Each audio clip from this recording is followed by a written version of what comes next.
Pjesëmarrës. Mirë se vini në forumin e dytë të solareve të organizuar nga Ministria e Ekonomisë me mbështetjen e Agjencisë për Zhvillim Ndërkombëtar të Shteteve të Bashkuara të Amerikës, USAID.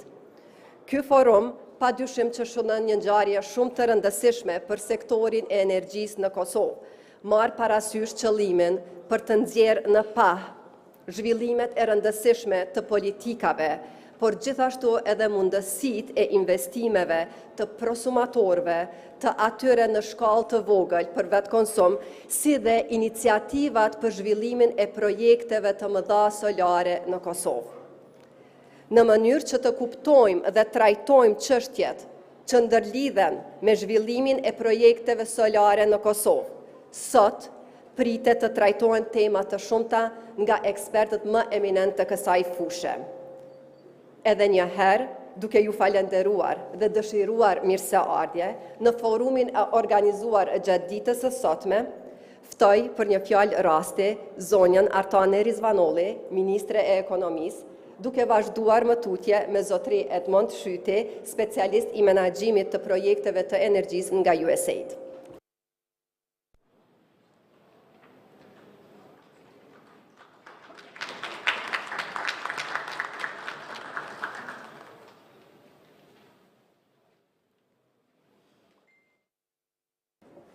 Përmëngjesit të gjithëve, së pari më vjen shumë keq për vonesën si time sot që ju kam mbajtur duke pritur. Ka qenë për arsye të forta, vetëm kaq do të them. I think most if not all speak English, so I will switch to English. It's my pleasure to be here today, dear ladies and gentlemen, partners, colleagues, distinguished guests from across the energy sector, businesses, investors, financial institutions, solar developers, and various embassies and civil society organizations. It's a pleasure to be here today to open the first day of the Kosovo Solar Forum, promoting investment in renewable energy. I would like to thank USAID for supporting the Ministry of Economy to organize this important event, but more importantly for the unwavering support during the last 16 months in government, including through some of our darkest and most challenging days during the energy crisis. As our team was preparing the agenda for this event, I was struck by so much that has happened over the last year in both government effort and across private sectors since we gathered in this room last year to review and various topics related to renewable energy. I say this because, as you know, it has been a challenging time, so focusing on renewable energy really takes a lot of commitment on behalf of all partners to keep the focus, including on renewable energy. To address these challenges and to build a brighter, more sustainable energy future, we are working hard to lay the foundations for new policy and regulatory frameworks that focus on decarbonization and affordable and reliable energy supply for all of our citizens. I will tell you about a few of our efforts, though I think most of you are already aware of the work that we have been doing. This year we completed the drafting of the energy strategy, which focuses on aggressive deployment of renewable capacities, energy efficiency measures, and regional cooperation to ensure security of supply as well as decarbonization in the long run. Within 10 years, we plan to deploy at least an additional 1,400 megawatts of new renewable energy capacities. This will ensure that a third of the electricity we consume is produced from clean energy and that our greenhouse gas emissions decrease by 25% in 10 years. The Ministry also created 2 working groups that have been working intensively on drafting the renewable energy source law, the first of its kind for Kosovo, designed to specifically facilitate renewable energy investments and development, as well as another one to design competitive auctions that are fully transparent and will generate increased investment in the sector. The auctions will help to signal to the market that broader support schemes will become online and generate interest from investors and developers seeking to help us pursue our ambitious renewable targets. Smaller-scale renewable projects are also one of the main drivers of the energy. As you will hear today, prosumers will play a critical role in the move to greater renewable energy and the just energy transition in Kosovo. We are confident that with the reforms underway, including a pending threshold capacity increase for prosumers, will contribute to keep overall system costs low as well as increase energy security and resilience. What this all means is that Kosovo will have one of the most up-to-date energy policy frameworks in the region that highlights a diverse energy mix through renewable penetration, both of small and large-scale projects, energy efficiency, and regional cooperation. We are pleased that you are here and hope to use this forum to discuss on how best to utilize this framework to invest in our renewable energy future through concrete next steps. The presence of so many representatives of the private sector gives us great optimism towards this end. I encourage everyone to visit the Solar Trade Fair this afternoon and see for yourselves the exceptional solar developer and installation capacity, services and experience, as well as the lenders and financial institutions who are underwriting the social expansion. We look forward to continuing work with you and the international community to make Kosovo's energy future brighter, climate-friendly and sustainable. Thank you.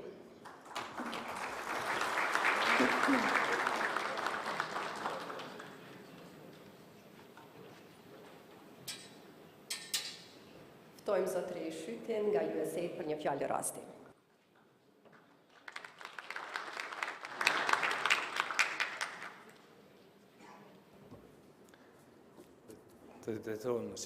E nderuara ministre dhe mysafirë të respektuar, mirëmëngjesi. Kam kënaqësinë e veçantë që në emër të Agjencionit të Shteteve të Bashkuara për Zhvillim Ndërkombëtar t'ju bashkangjitëm sot këtu në forumin e solareve. Jam i gëzuar që t'jem këtu në përkraje të Qeverisë së Republikës së Kosovës të Ministrisë së Ekonomisë në përpjekjet për të zgjeruar zhvillimin e energjisë së ripërtërishme.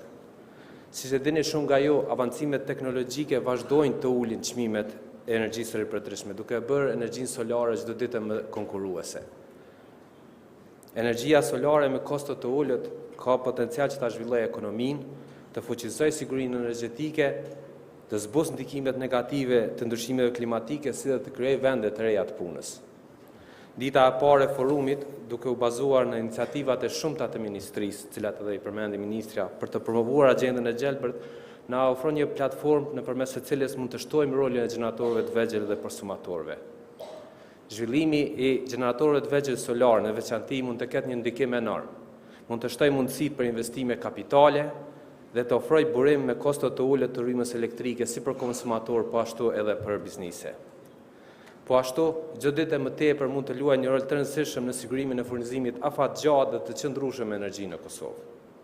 Të qenit një konsumator solar, një entitet që prodhon dhe konsumon rrymë elektrike, jo vetëm se ul koston e të bërit biznes apo të banimit, por edhe ul kërkesën e përgjithshme për energjinë në vend. Me këtë lirohet furnizimi me rrymë për të tjerët dhe po ashtu zvoglohet lirimi i karbonit në atmosferë. Është një fitore si për kuletën, po ashtu edhe për mjedisin. Në një treg sfidues global të energjisë, ku përballemi me një kërkesë në rritje për energji, por edhe me një rritje edhe më të madhe të kostos së furnizimit me energji, çdo megawatt dhe secili kilovat është i rëndësishëm. Energjia e ripërtërishme dhe zbutja e ndikimeve negative nga ndryshimet klimatike janë prioritete të rëndësisë jetësore për USAID-in. Programet e USAID-it e promovojnë zhvillimin, financimin dhe integrimin në rrjetet e energjisë së ripërtërishme, që e bën të ulet kostoja, nxitet zhvillimi ekonomik dhe të rritet qasja në energji moderne, e cila është ekonomikisht e përballueshme. USAID ofron një përkrahje të gjerë për Ministrinë e Ekonomisë në përpjekjet e saj për të rritur llojshmërinë e burimeve të energjisë nëpërmes vlerësimeve të shumta që çojnë në identifikimin e mundësive për ta përmirësuar ambientin biznesor për investimin në gjeneratorë të vegjël të energjisë solare. Për të realizuar këtë potencial të gjeneratorëve të vegjël që kategorizohen si konsumator, ne kemi nevojë për mobilizim të komunitetit të biznesit dhe bankave komerciale përgjatë tërë spektrit të tregut. Për këtë, sot kemi të ftuar si zhvilluesit dhe instaluesit kosovar të solareve, po ashtu edhe institucionet huazuese për të prezantuar produktet dhe shërbimet e tyre. Unë ju inkurajoj gjithë juve që jeni sot këtu të pranishëm, konsumator dhe investitor potencial, që të diskutoni me zhvilluesit, me financuesit, për mundësitë në rritje për instalim dhe financim të projekteve të juaja solare. Në përmbyllje të kësaj fjale, në emër të USAID-it, dëshiroj ta përgëzoj qeverinë e Republikës së Kosovës për njohjen e rolit qendror që luan energjia e ripërtritshme, e në veçanti gjeneratorët e mëdhenj dhe të vegjël solar në transformimin e mozaikut energjetik të vendit. Ne i gëzohemi vazhdimit të partneritetit tonë në avancimin e prioriteteve që janë miqësore ndaj mjedisit dhe për ta bërë ekspansionin e energjisë së ripërtritshme në Kosovë një realitet që ka kuptim. Ju faleminderit.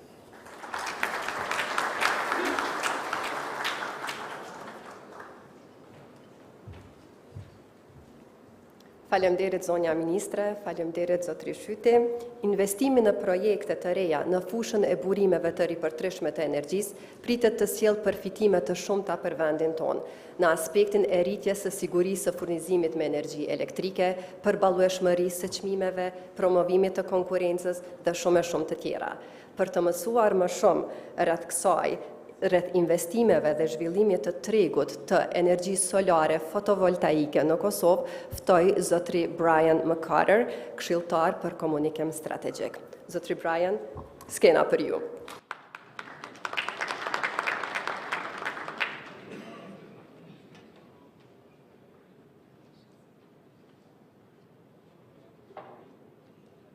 Good morning.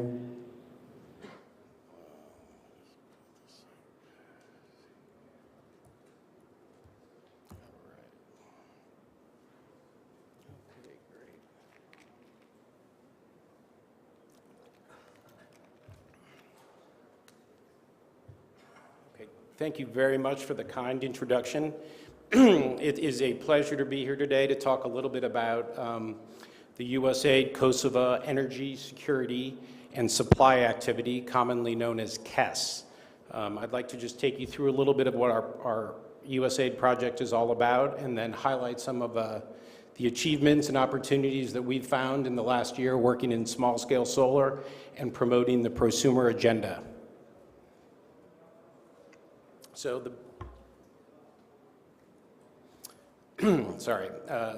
the four components that make up the project at the moment are strategic communications, building a business enabling environment, enhancing financing opportunities for small-scale solar, and conducting a rooftop solar assessment. I'd like to draw your attention in particular as we start today to the rooftop solar assessment.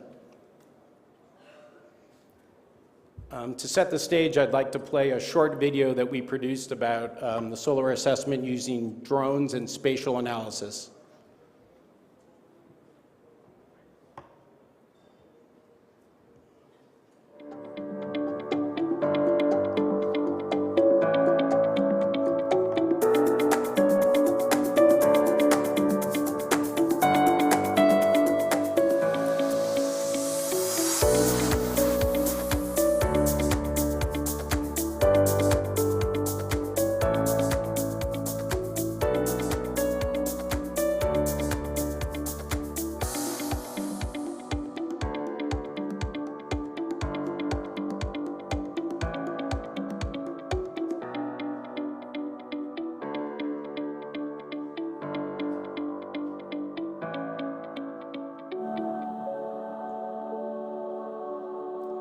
So I hope that provided a little context. I encourage everyone during the solar trade fair to visit the drone table to sort of understand the technology that's being applied. The question is for me, how is USAID making small-scale solar happen in Kosovo? Through a rooftop solar assessment, we are looking at 8 priority geographic zones identified based on reliability of electricity supply and growth in electricity demand. And these zones were all identified working closely with KEDS. So you'll see Peja, Pristina Farza, Drena, Skilajan Prison Visits District, Suwarak Business Park, and Jakova Industrial Zone.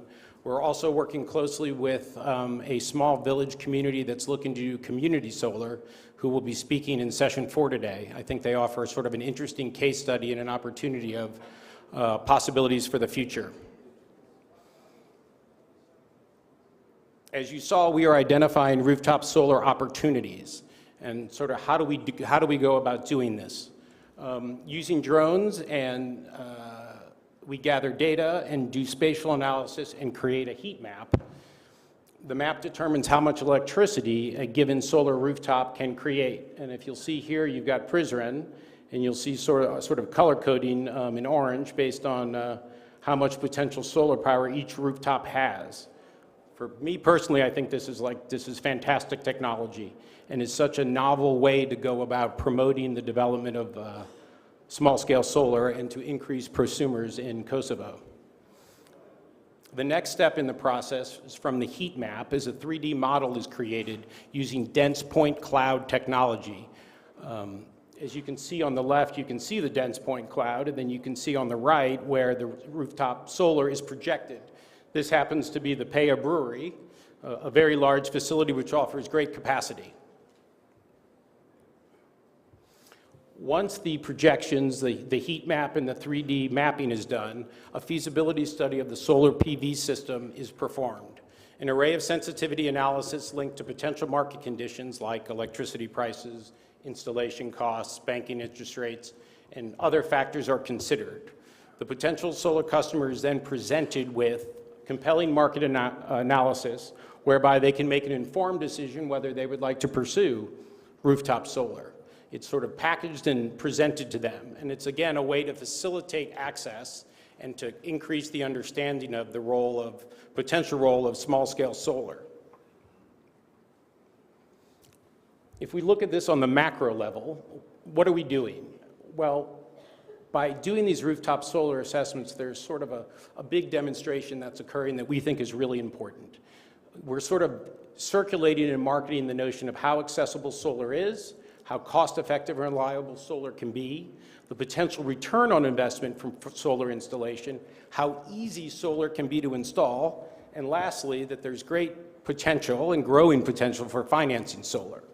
So in lots of ways, what we're trying to do is to create these market linkages and unleash this demand. So this is sort of the big picture key indicator slide, and this sort of brings it all together. We gathered here last year in July to talk about solar in general, and particularly small-scale solar and prosumers. And in the last year, 22 megawatts of solar has come online. It's a very impressive number considering you're talking 12 or 13 months, and there have been very limited motivation and incentivation. This is really created by market demand. So it leads me to believe that with more incentives, motivations, financials, there is an enormous potential to grow small-scale solar in Kosovo. I mean, the data here proves it out very clearly, over 22 megawatts. And that was with, just market demand and market effort.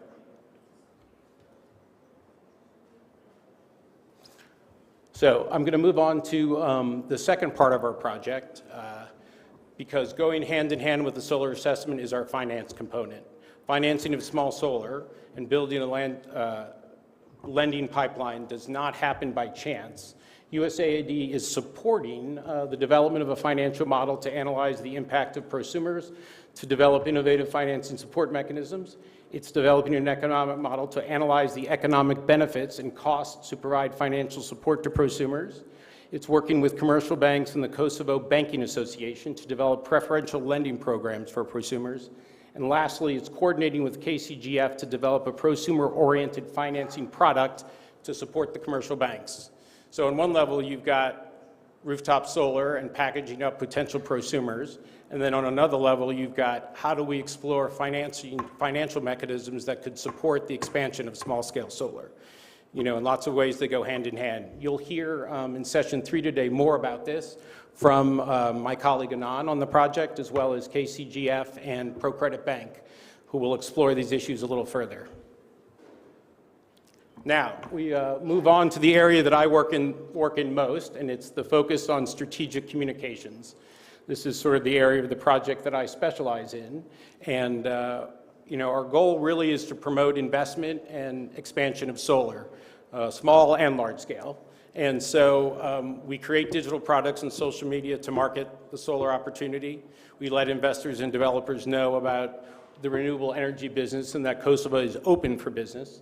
We're working really hard with events like today to create buzz, to create interest, to let people in Kosovo and people in the region, as well as in Europe and the US, know that Kosovo is open for business, that there are opportunities here. The last part of our process is we work closely with government to ensure that the processes around energy policy are transparent and accountable through public consultations and engaging stakeholders. So on that note, I would like to introduce you to our latest and greatest engagement, which is the Renewable Energy Source Portal, sometimes known just simply as the REST portal. So the REST portal was developed in conjunction with the Ministry of Economy. It is a comprehensive one-stop shop for investors. To develop this portal, we worked very closely with both local and international developers and investors to try to understand what they needed, what they needed in terms of information to consider investment.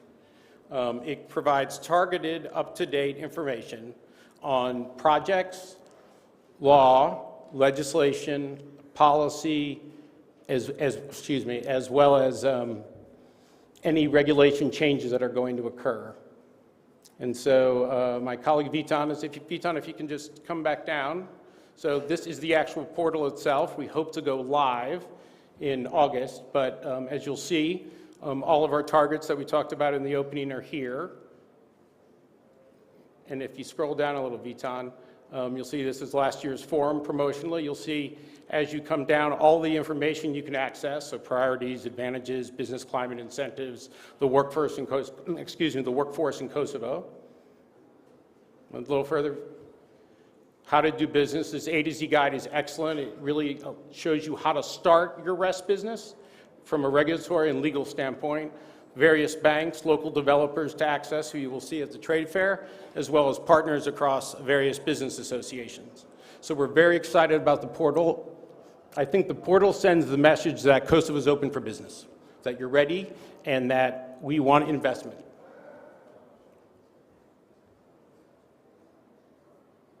All right, so we're going to come to the last component, which is supporting the business enabling environment.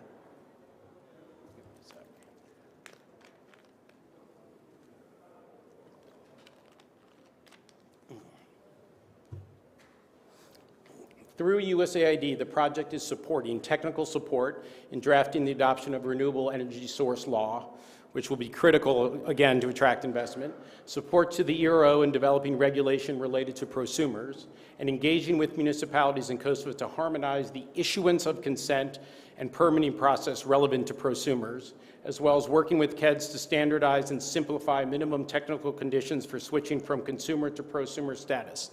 All of these engagements are designed to facilitate solar adoption and investment. On this note, I'd like to share with you, we're almost at close, a product that we developed for the KEDS prosumer information webpage. It's an animated video that's designed to demystify the process of becoming a prosumer and a small-scale solar customer. And I hope, we think it has a lot of traction and will be very useful going forward.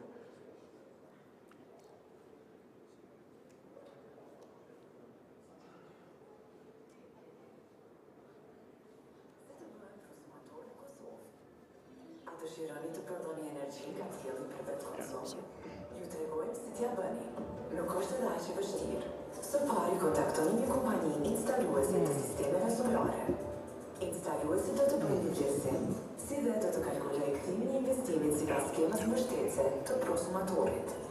Nëse jeni të kënaqur me vlerësimin dhe projeksionet e kursimit, atëherë ju jeni të gatshëm të bëheni prosumator. Instaluesit të solarëve do t'i duhen këtu për të nisur procesin. Pëlqimin nga komuna, pëlqimin për kyçje në rrjetin e KEDS-it, konsumim vjetor të energjisë elektrike nga keskoja, dhe parashikimin e prodhimit vjetor të sistemit solar. Pasi të keni marrë aprovimin nga zyra regulatorit e energjisë, është koha të instaloni sistemin tuaj solar.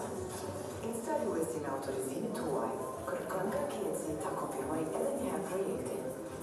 Pasi që KEDS-i e jap përqimin e vet, instalohet ora 2 kahore dhe ju pothuajse jeni gati të bëheni prosumator. Hapi i fundit në proces është nënshkrimi i kontratës prosumatorit me furnizuesin. Në këtij momenti ju mund t'i gëzoni të mira që sjell energjia solare.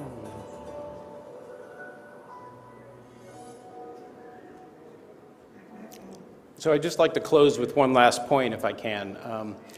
We feel this is a very compelling time to be focused on renewable energy. I want to go back to that number of 22 megawatts. It's really important that those 22 megawatts were generated really just from the marketplace and a little bit of marketing. With a concerted effort on a policy and regulatory and as well as an extended marketing endeavor, we feel like there's such opportunity and untapped growth potential for small-scale solar and large-scale solar in Kosovo.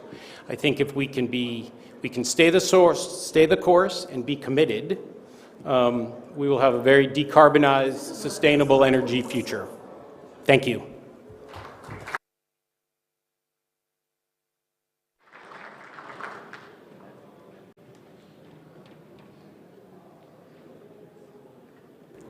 Faleminderit zotri Carter për këtë prezantim të mrekullueshëm dhe këto video të mrekullueshme. Siç është dëshmuar deri më tani, prosumatorët janë një mekanizëm I fuqishëm për të inkurajuar prodhimin dhe konsumin e energjisë për vetë konsum, duke rezultuar në përfitime të shumta për sistemin e përgjithshëm të energjisë.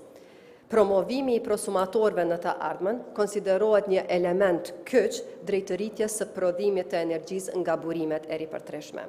Andaj, për të mësuar më shumë rreth kuadrit rregullator në mbështetje të gjeneratorëve për vetë konsum në Republikën e Kosovës, ftoj zotri Petrit Pepaj, drejtor menaxhues nga zyra e rregullatorit për energji, dhe zotri Faruk Serdarević, specialist për burime të energjisë së ripërtreshme dhe çështje rregullative. Ju lutem, ju ftoj në skenë.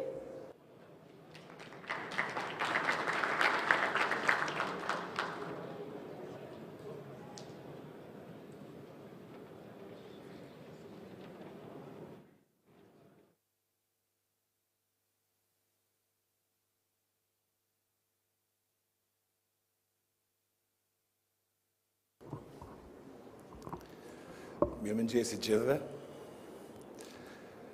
Kur hecim rrugës e shohim ose nuk mujna me po shumë potencial që ka Kosovo, mirë po kur shohim prej lartë, siç e pa mbi do ingjezimin që ke këtu, e shohim se sa Kosovo është e bukur dhe sa ka potencial të investimit në Kosovë.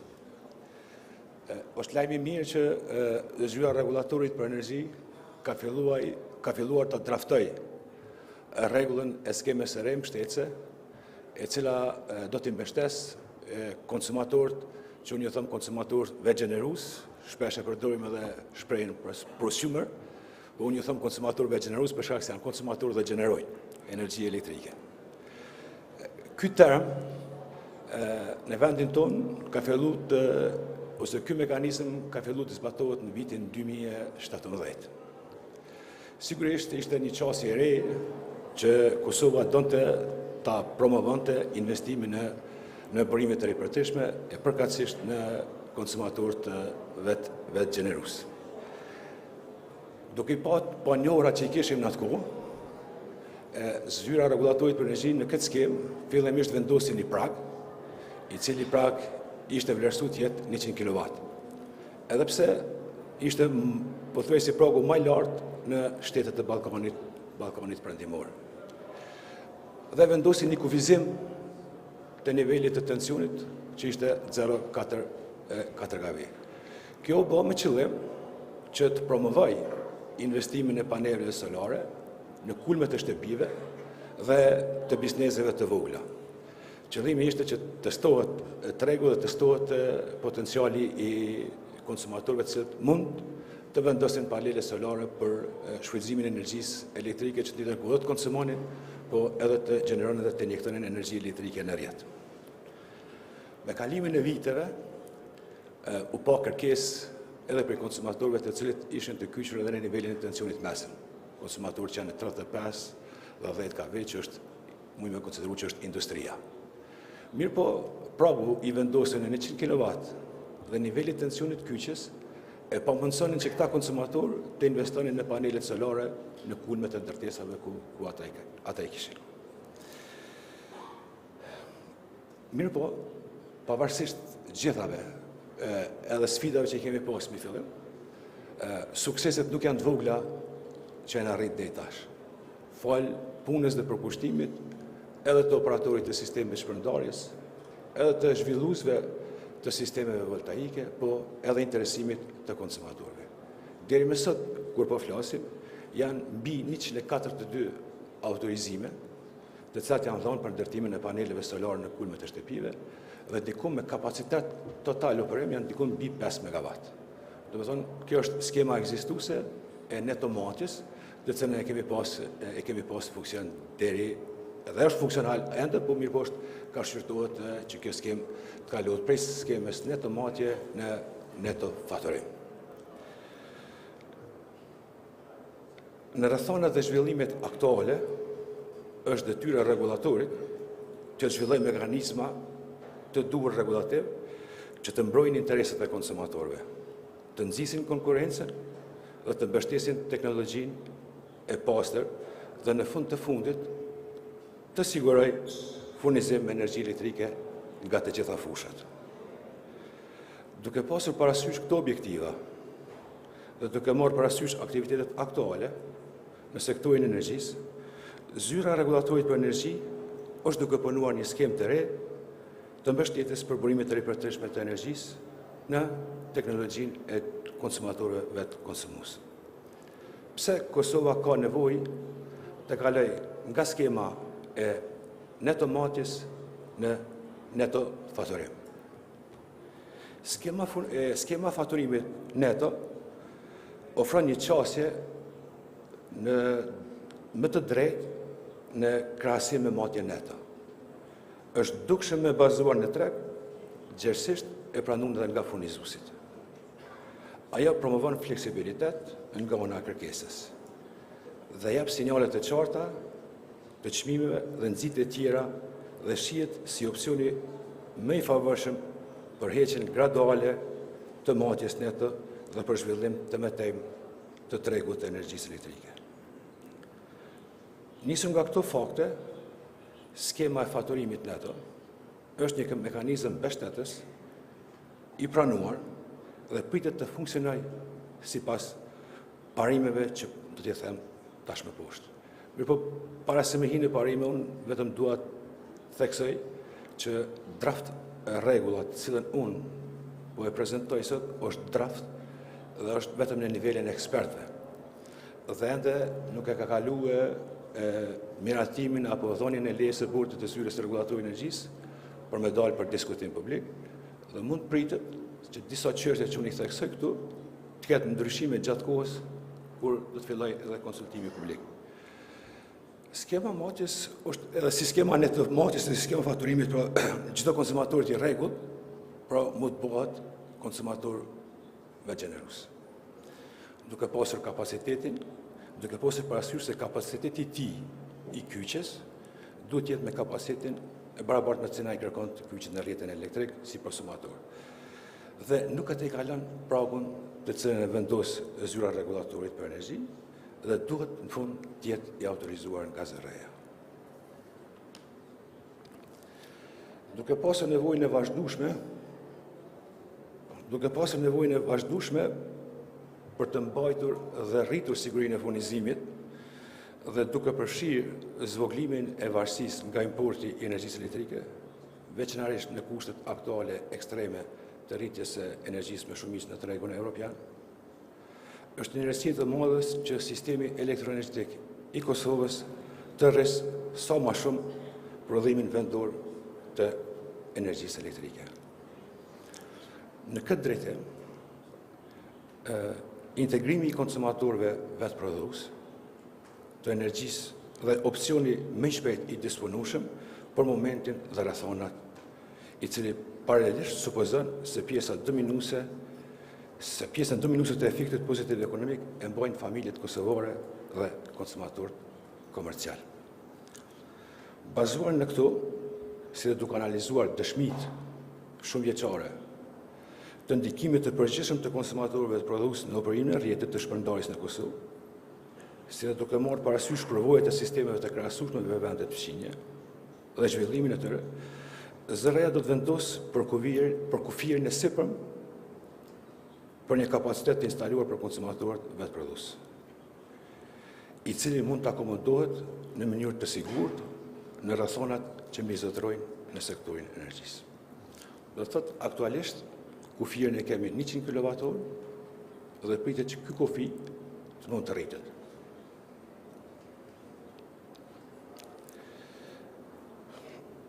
Motja neto e aplikuar nga zërreja. Po e bajt tallimin ndërmjet motjes neto dhe motjes me faturë, me euro, se kemi kilovat me kilovat dhe euro me euro. Motja neto aplikuar nga zërreja është një mekanizëm që lejon që një konsumator me vetë gjenerim të marrë një kreditim kilovat orë, të llogaritur në bazë të diferencës në mes të energjisë elektrike të konsumuar nga rrjeti dhe energjisë elektrike të injektuar në rrjet brenda një periudhe përkohëse faturimi. Ky kreditim ka lënë në periudhën e ardhshme të faturimit brenda një periudhe të përcaktuar kompensimi.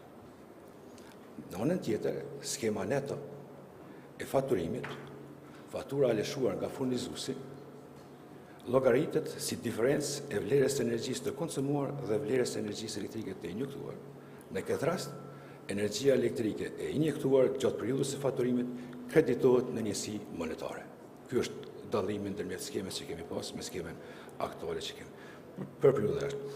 Skema faturimit neto mundson rimbursimin e të pritjes së energjisë elektrike që është injektuar në rrjet, por zakonisht çmimi i saj caktohet në atë mënyrë që gjithmonë është më i mirë për konsumatorët vetë prodhues. Mirë po sfida që e kemi, edhe jemi duke analizuar, është që si ta vlerësojmë energjinë elektrike të tepërt të injektuar në rrjet. Pra, një faturë vetme mujore lëshohet nga furnizuesi për konsumatorin vetë prodhues, ndërsa konsumatori vetë prodhues nuk lëshon faturë të veçantë për energjinë e tepërt të injektuar në rrjet. Në këtë fazë, ne jemi duke diskutuar edhe me administratën tatimore të Kosovës për ta shqetësuar se si do të trajtojmë vlerën e TVSH-s. Në Kosovë kemi shumë investues apo projekte të cilat janë zhvilluar në sera e të cilat janë jashtë motjes. Edhe as nuk i kemi të regjistruar, por as nuk i kemi të identifikuar si burime të ripërtreshme që janë duke ndodhur në Kosovë. Kjo skemë e re do të provojë që këta konsumatorë t'i vendosë në skemën regulative dhe t'i trajtoj në mënyrë më të mirë të mundshme, për shkak se çdo kilowatt-orë i prodhuar në Kosovë duhet të matet, duhet të regjistrohet dhe duhet të deklarohet. Asnjë ndërtim në Republikën e Kosovës që i përket sektorit të energjisë nuk mund ndërtohet pa ju nënshtruar procedurës së autorizimit nga zyra regulatorit për energji. Pavarësisht se ku ndërton dhe për çfarë qëllimi e ndërton, është kapacitet energjetik dhe ai duhet të nënshtrohet të njëjtës procedurë. Procedura shkon edhe më larg për shkak se deri tash konsumatorët vetë gjenerues nuk kanë paguar një tarif për shfrytëzimin e rrjetit.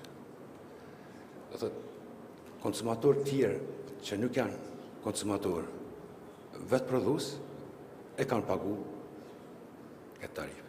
Skema re e propozon një tarif përkohëse të quajtur tarif për konsumatorët vetë prodhues, një praktikë që tashme aplikohet në disa vende si një mjet për të zbutur efektet në rrjet dhe për të balancuar rrjedhën financiare të operatorëve. Në përgjithësi, pra tarifa do të prezantohet që pjesa e bazuar e kapacitetit e paguar sipas fuqisë instaluar të vetë konsumatorit do të paguhet nga të gjithë konsumatorët vetë prodhues në Kosovë. Qëllimi përfundimtar i kësaj është që t'i mundsohet qetësit dhe kustit të mbolojnë të hyrat të tyre të reduktuara dhe një pjesë të kostove shtesë që kanë të bëjnë me injektimin e energjisë së prodhuar nga këta konsumatorë. Kjo tarif do të paguhet nga gjithë konsumatorët për rrjet dhe të ardhurat e mbledhura apo të hyrat të mbledhura nga operatorët do të përdoren për të mbuluar kostot e operimit të rrjetit.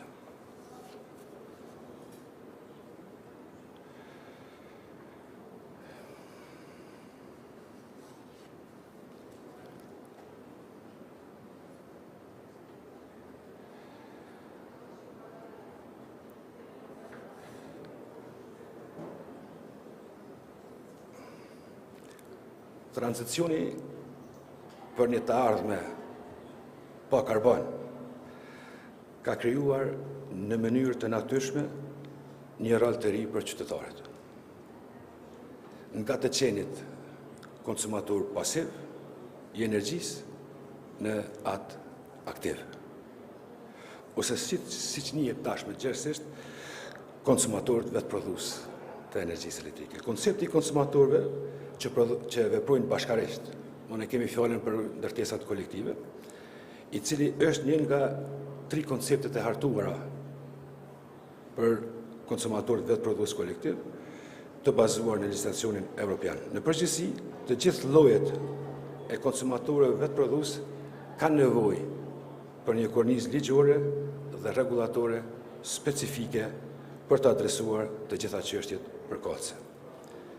Një ndër aspektet kyçe që korniza rregullatore duhet të adresojë është rregullimi i marrëdhënieve midis vetë konsumatorëve gjenerus dhe operatorëve në rrjet. Natyrisht, pritshmëritë e ardhshme mund të jenë shumë komplekse, pasi që ekzistojnë një sër skemash, llojesh të konsumatorëve të prodhues dhe çështje specifike që lidhen me rrethonat e rrjetet të funksionalitetit. Prandaj, krijimi një kornize përkatëse rregullatore është kyç në këtë projekt. Çdo 2 ose më shumë konsumator vetë prodhues fundor të vendosur në rrjet në një ndërtesë ose blok banesor mund të formojnë një grup të konsumatorëve vetë prodhues që të veprojnë bashkërisht nëse i plotësojnë kërkesat e mëparshme. Të jenë pronar të pikave të kyçes që ndodhen në të njëjtën ndërtesë ose blok banesor. Të mos kryejnë gjenerim apo shkëmbim të energjisë elektrike së veprimtari kryesore tregtare apo profesionale. Të kenë të nënshkruar një kontratë të së drejtës private ndërmjet vete me një metodologji të përcaktuar dhe një autorizim të personit juridik.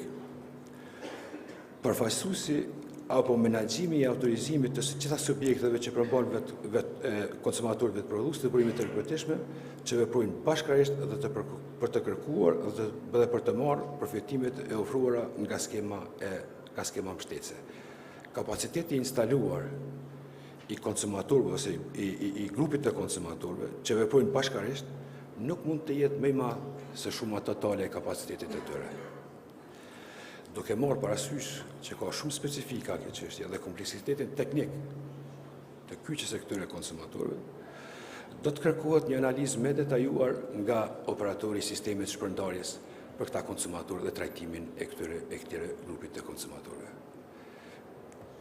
Kjo skemë trajton 3 çështje të cilat nuk janë trajtuar në skemën aktuale.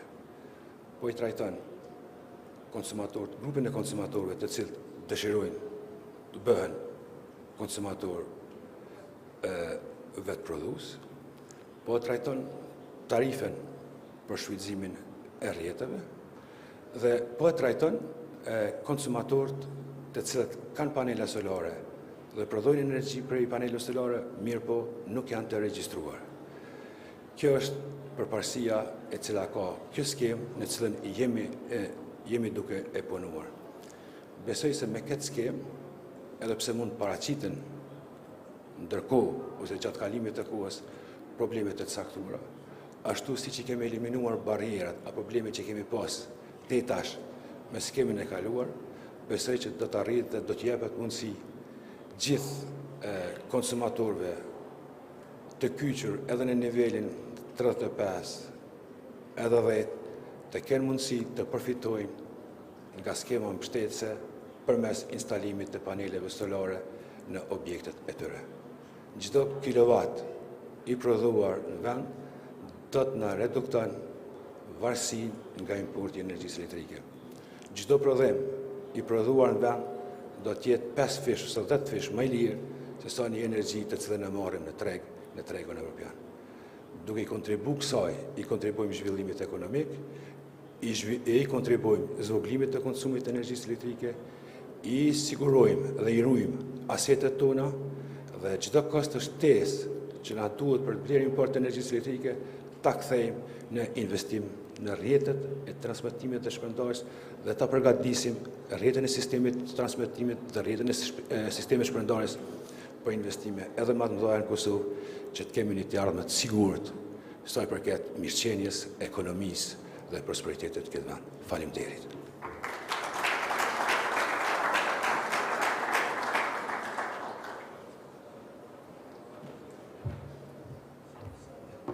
Faleminderit shumë zotri Pepaj për këtë prezantim kaq të detajuar. Tani hapim diskutimin në lidhje me temën e prezantuar nga zotri Pepaj dhe që të dy së bashku, zotri Pepaj dhe zotri Serdarević, janë të gatshëm që të përgjigjen në çfarë do pyetje që keni në lidhje me këtë temë. A kemi pyetje, ju lutem? Let me just trigger the discussion, then we can. First of all, thank you, Petr. It was very good. It is important that because of vast majority of the people present here, you are experts. And you are going to be asked by your friends, colleagues, relatives, whatever, about opportunities for this. So it is really important that you have clear picture and also explanations what Petr presented, how this subsector is going to be regulated, and that you can transfer further your understanding to your colleagues and as friends have said. So please don't be shy to ask. It looks maybe something unknown, but in essence this is very, very simple. What Petr said, I will just emphasize what is important to take further from this forum is that any consumer in Kosovo has a right to be a prosumer. So, and the only condition is that your capacity of your generation facility for self-consuming cannot be bigger than you are connected as a consumer, as a customer. Secondly, that what you're putting as excess energy cannot be higher than in 1 year what you consume as a customer. So those are the only two conditions. We should not be confused with this story about threshold. Threshold is just about who can be supported temporarily by any of the schemes or who cannot be. But what Brian showed, the chart previously, you can see what is impressive expansion of so-called behind-the-meters prosumers. So they don't need any support. You know, the business recognized the need to invest and to use this opportunity to self-consume the energy without any support. So the intention of Petr's presentation is to tell you that we cannot make the progress with one direction of the sector, in this case prosumers, by making any damage and harm to other consumers who will never be prosumers. Because vast majority of people will not invest. We know what is the economical situation.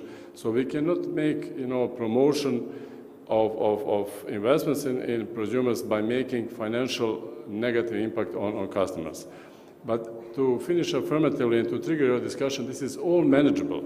So what Petr mentioned, this so-called prosumer fee, this is just part of the network charge which prosumer needs to pay, because we should not forget, when the prosumer, when there's no sun, he wants immediately to consume the energy.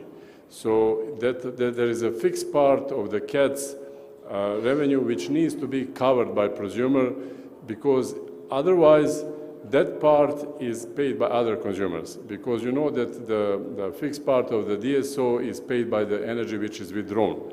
When you are self-consuming, you are withdrawing less, which is fine, but then the same fixed part of the cost needs to be distributed to other people.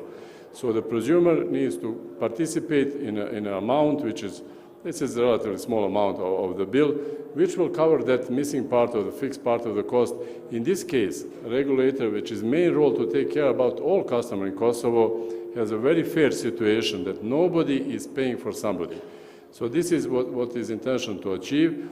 It is manageable. This is nothing new, this is not any rocket science. This is something which is going on. It is proven approach in the countries in the region and EU. So this is just now to be implemented. As Petr said, this will be subject to a public hearing. Any questions can be raised, and any comment can be posted, and I'm sure that regulator will be able to explain. So we just would like to trigger now you to ask. So please ask, and we will be happy together with Petr to provide any answer. I just want to mention also what Petr mentioned. The net metering scheme is a very generous scheme for the investors. And it was needed in 2016-17 at that time. The time changed. We are now 5 years after that. The Europe actually is giving up of any support schemes. Because even the net billing is fairer, as Petr said, but this is still supporting scheme subsidized financially by other customers in certain way. So the net metering scheme will remain for those who has a contracts with net metering scheme. So this will not be stopped. So when they expire only, they will have an option to choose to also to apply for the net billing, or to not to choose anything, to just go to the market and sign contracts with their own suppliers. So please, by this, I would like really to ask you not to be shy, because there are no stupid questions. So please ask.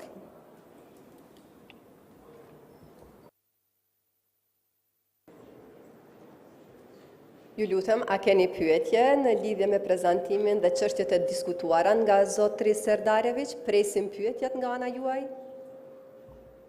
Nëse mund të prezantoheni emri mbi emri dhe kompaninë të cilën e përfaqësoni apo institucionin.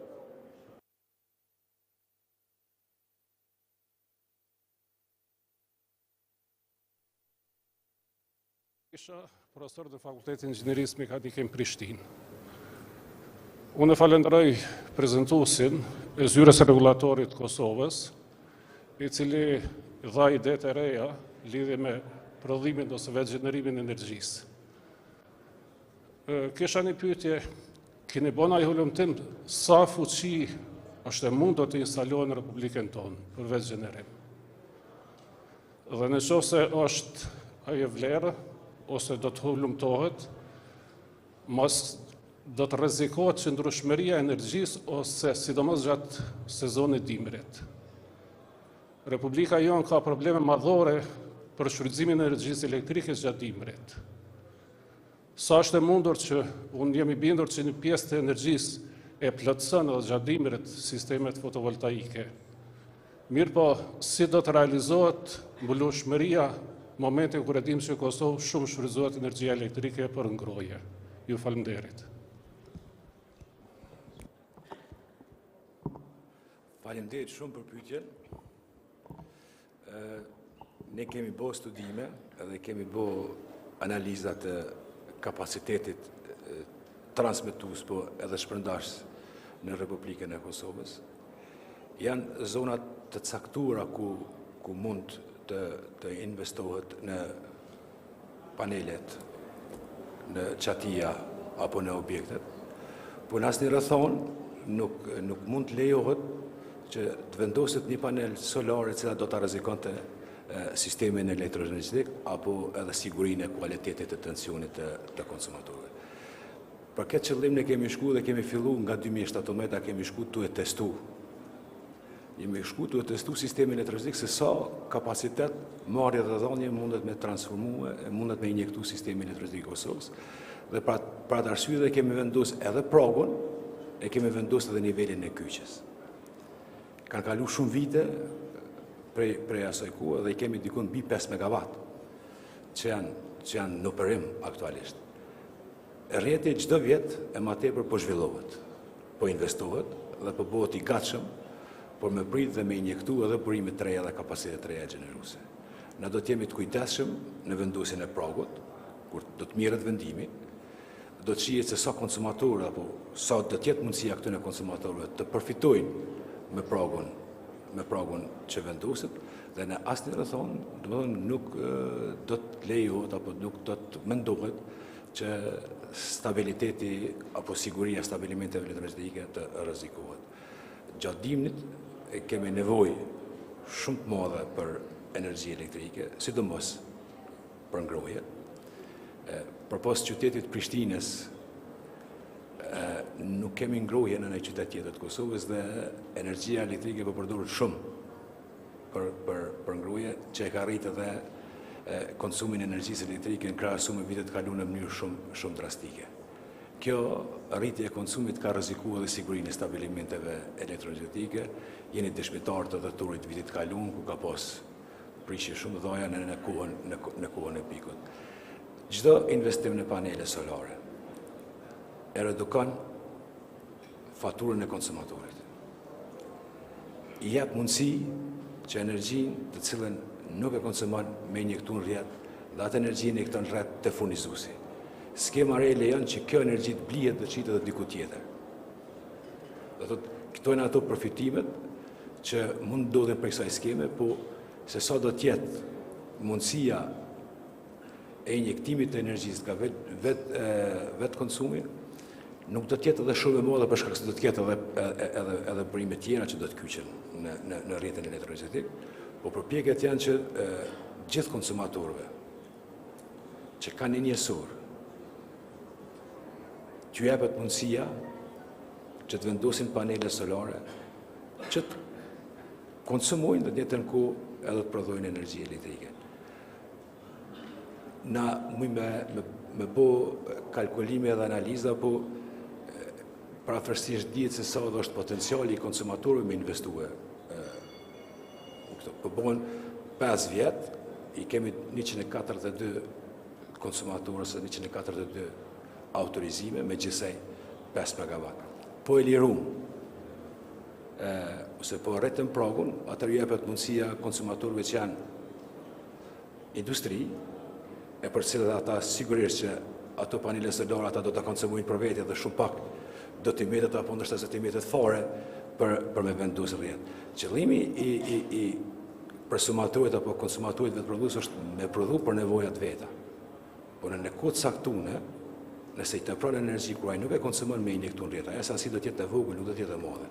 Kështu që ne jemi të kujdesshëm në këtë drejtim edhe gjatë hartimit të legjislacionit, për shkak se çdo herë kur hartojmë legjislacion, zakonisht bëjmë edhe studime edhe bëjmë krahasime me vende të tjera.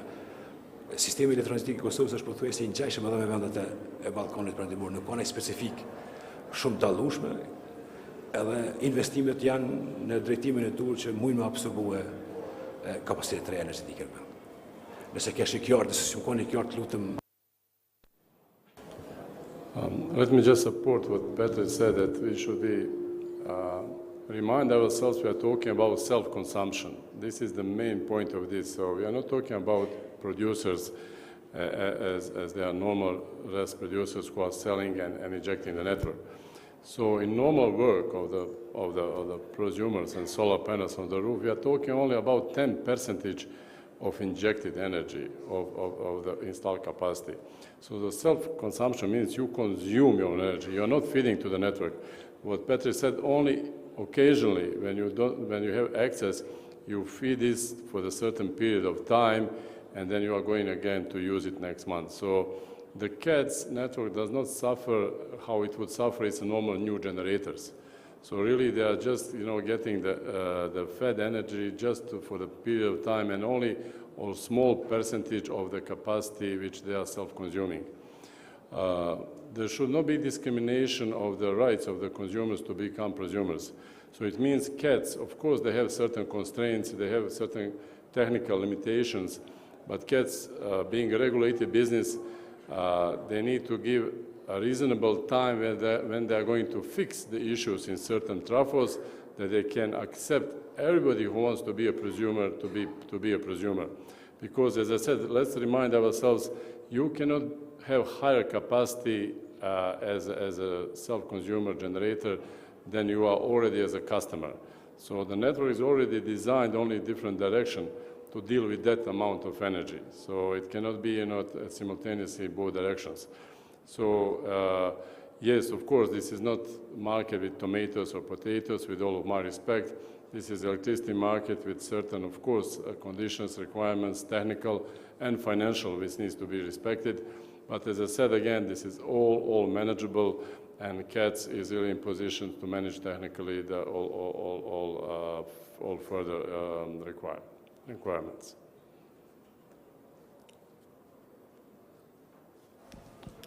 Përshëndetje. Unë përfaqësoj një kompani shqiptare, Info Telekom. Ju falenderoj për ftesën që ne keni bërë në këtë forum, shumë të rëndësishëm për ju, po edhe për Shqipërinë. Dhe do të kisha disa komente në lidhje me prezantimin e zyrës rregullatorit.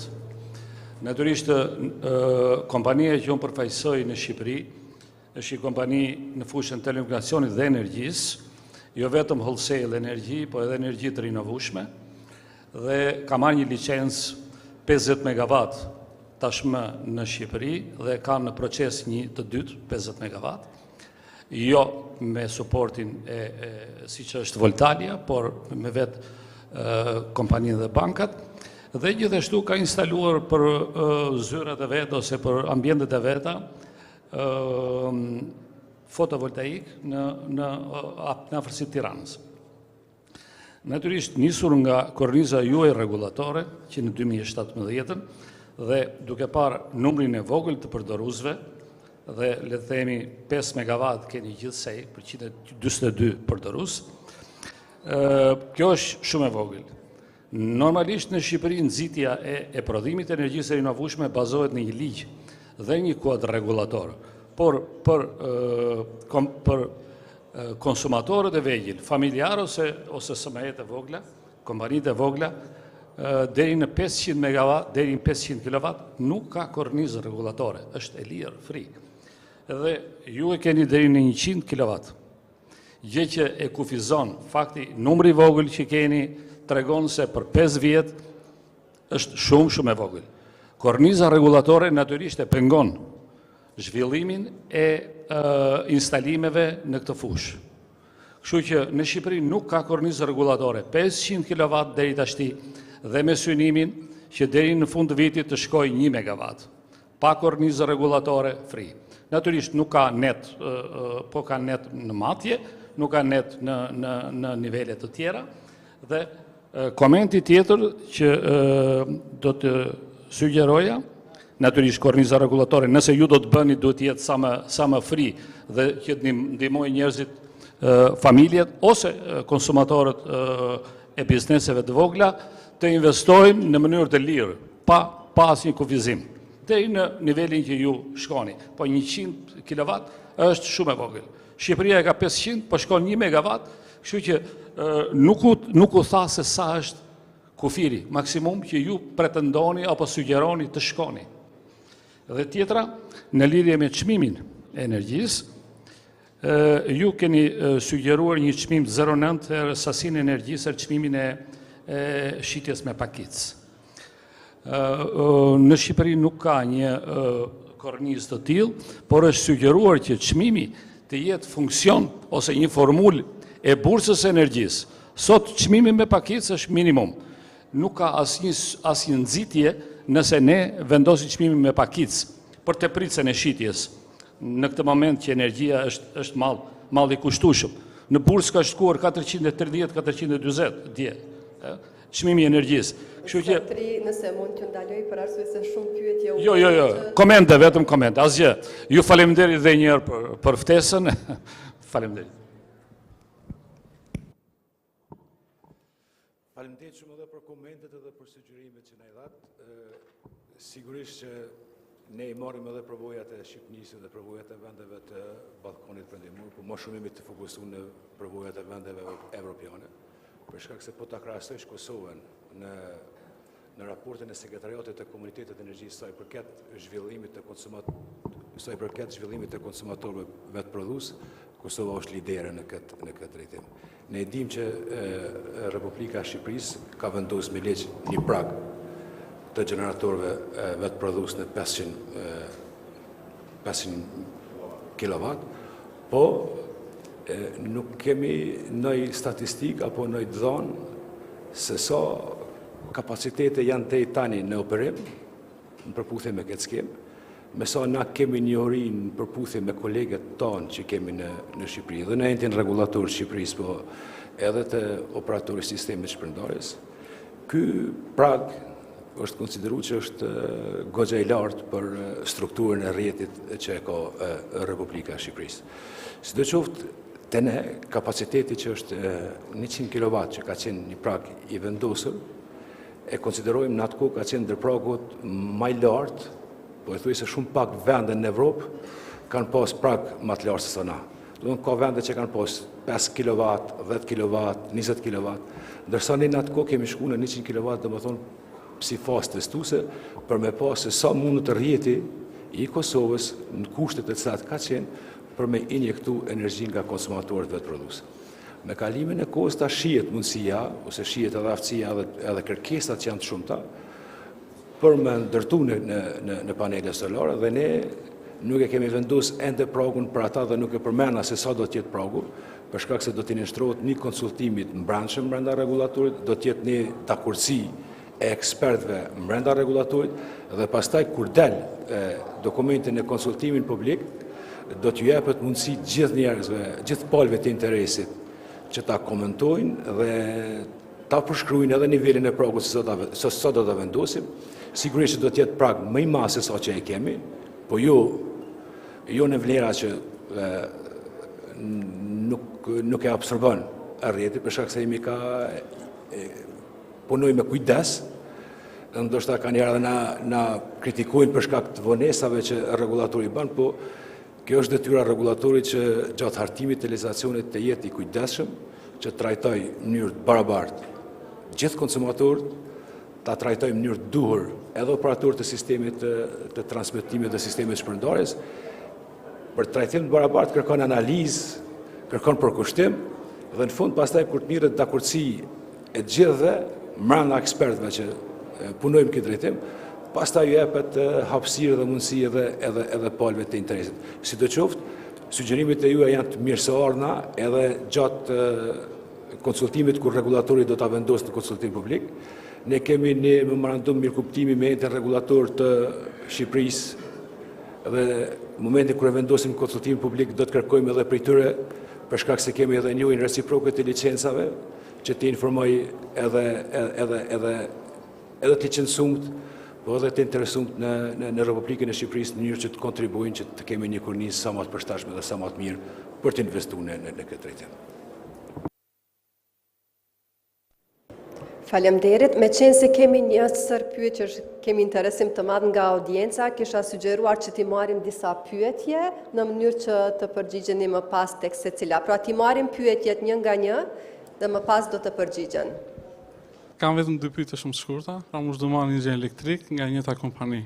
Lidhe me skemën e matjes, do të sugjeroj se do të pyesja nëse është më skema e matjes netimi mujor mund të bëhet dhe vjetor, pasi është një netim mujor vjetor i cili është më i thjeshtë, besoj unë, si inxhinier elektrik, dhe në lidhje me njësitë vendore, cilat marrin aplikimet kur një biznes ose një familjar aplikon dhe çon për të marrë një aprovim, sa të informuar janë ato në lidhje me panelet ose impiantet fotovoltaike dhe sa i kanë kohën e procesimit afatin maksimal që duhet t'japin një përgjigje.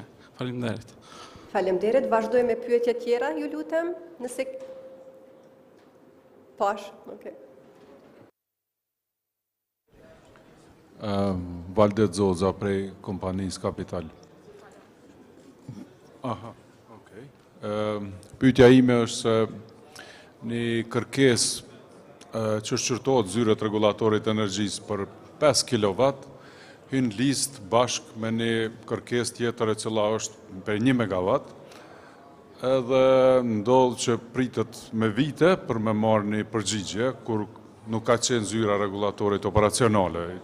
Po flasë për historinë, a keni ndërmarrë diçka në këtë drejtim që me mujtë me menaxhu pak ma drejt këtë situatë, për shkak se një kërkesë për 5 kW nuk duhet të ishte në listë për aprovim të bordi, edhe me prit periudhën një mujore, bashkë me një projekt për 5 MW, ose dhe përderisa zyra regulatorit ka marrë informacionet mira për taksa dhe ngarkesat ndryshme ndaj prosumatorit i cili do të investonte, a keni marrë informacion edhe për subvencionet edhe mbështetjet që i bojnë shtetet për ata që investojnë në energji, se më duket se me një farforme keni mbledh veç ajo shka juve për ju interesant, e jo çka i duhet prosumatorit për me investu.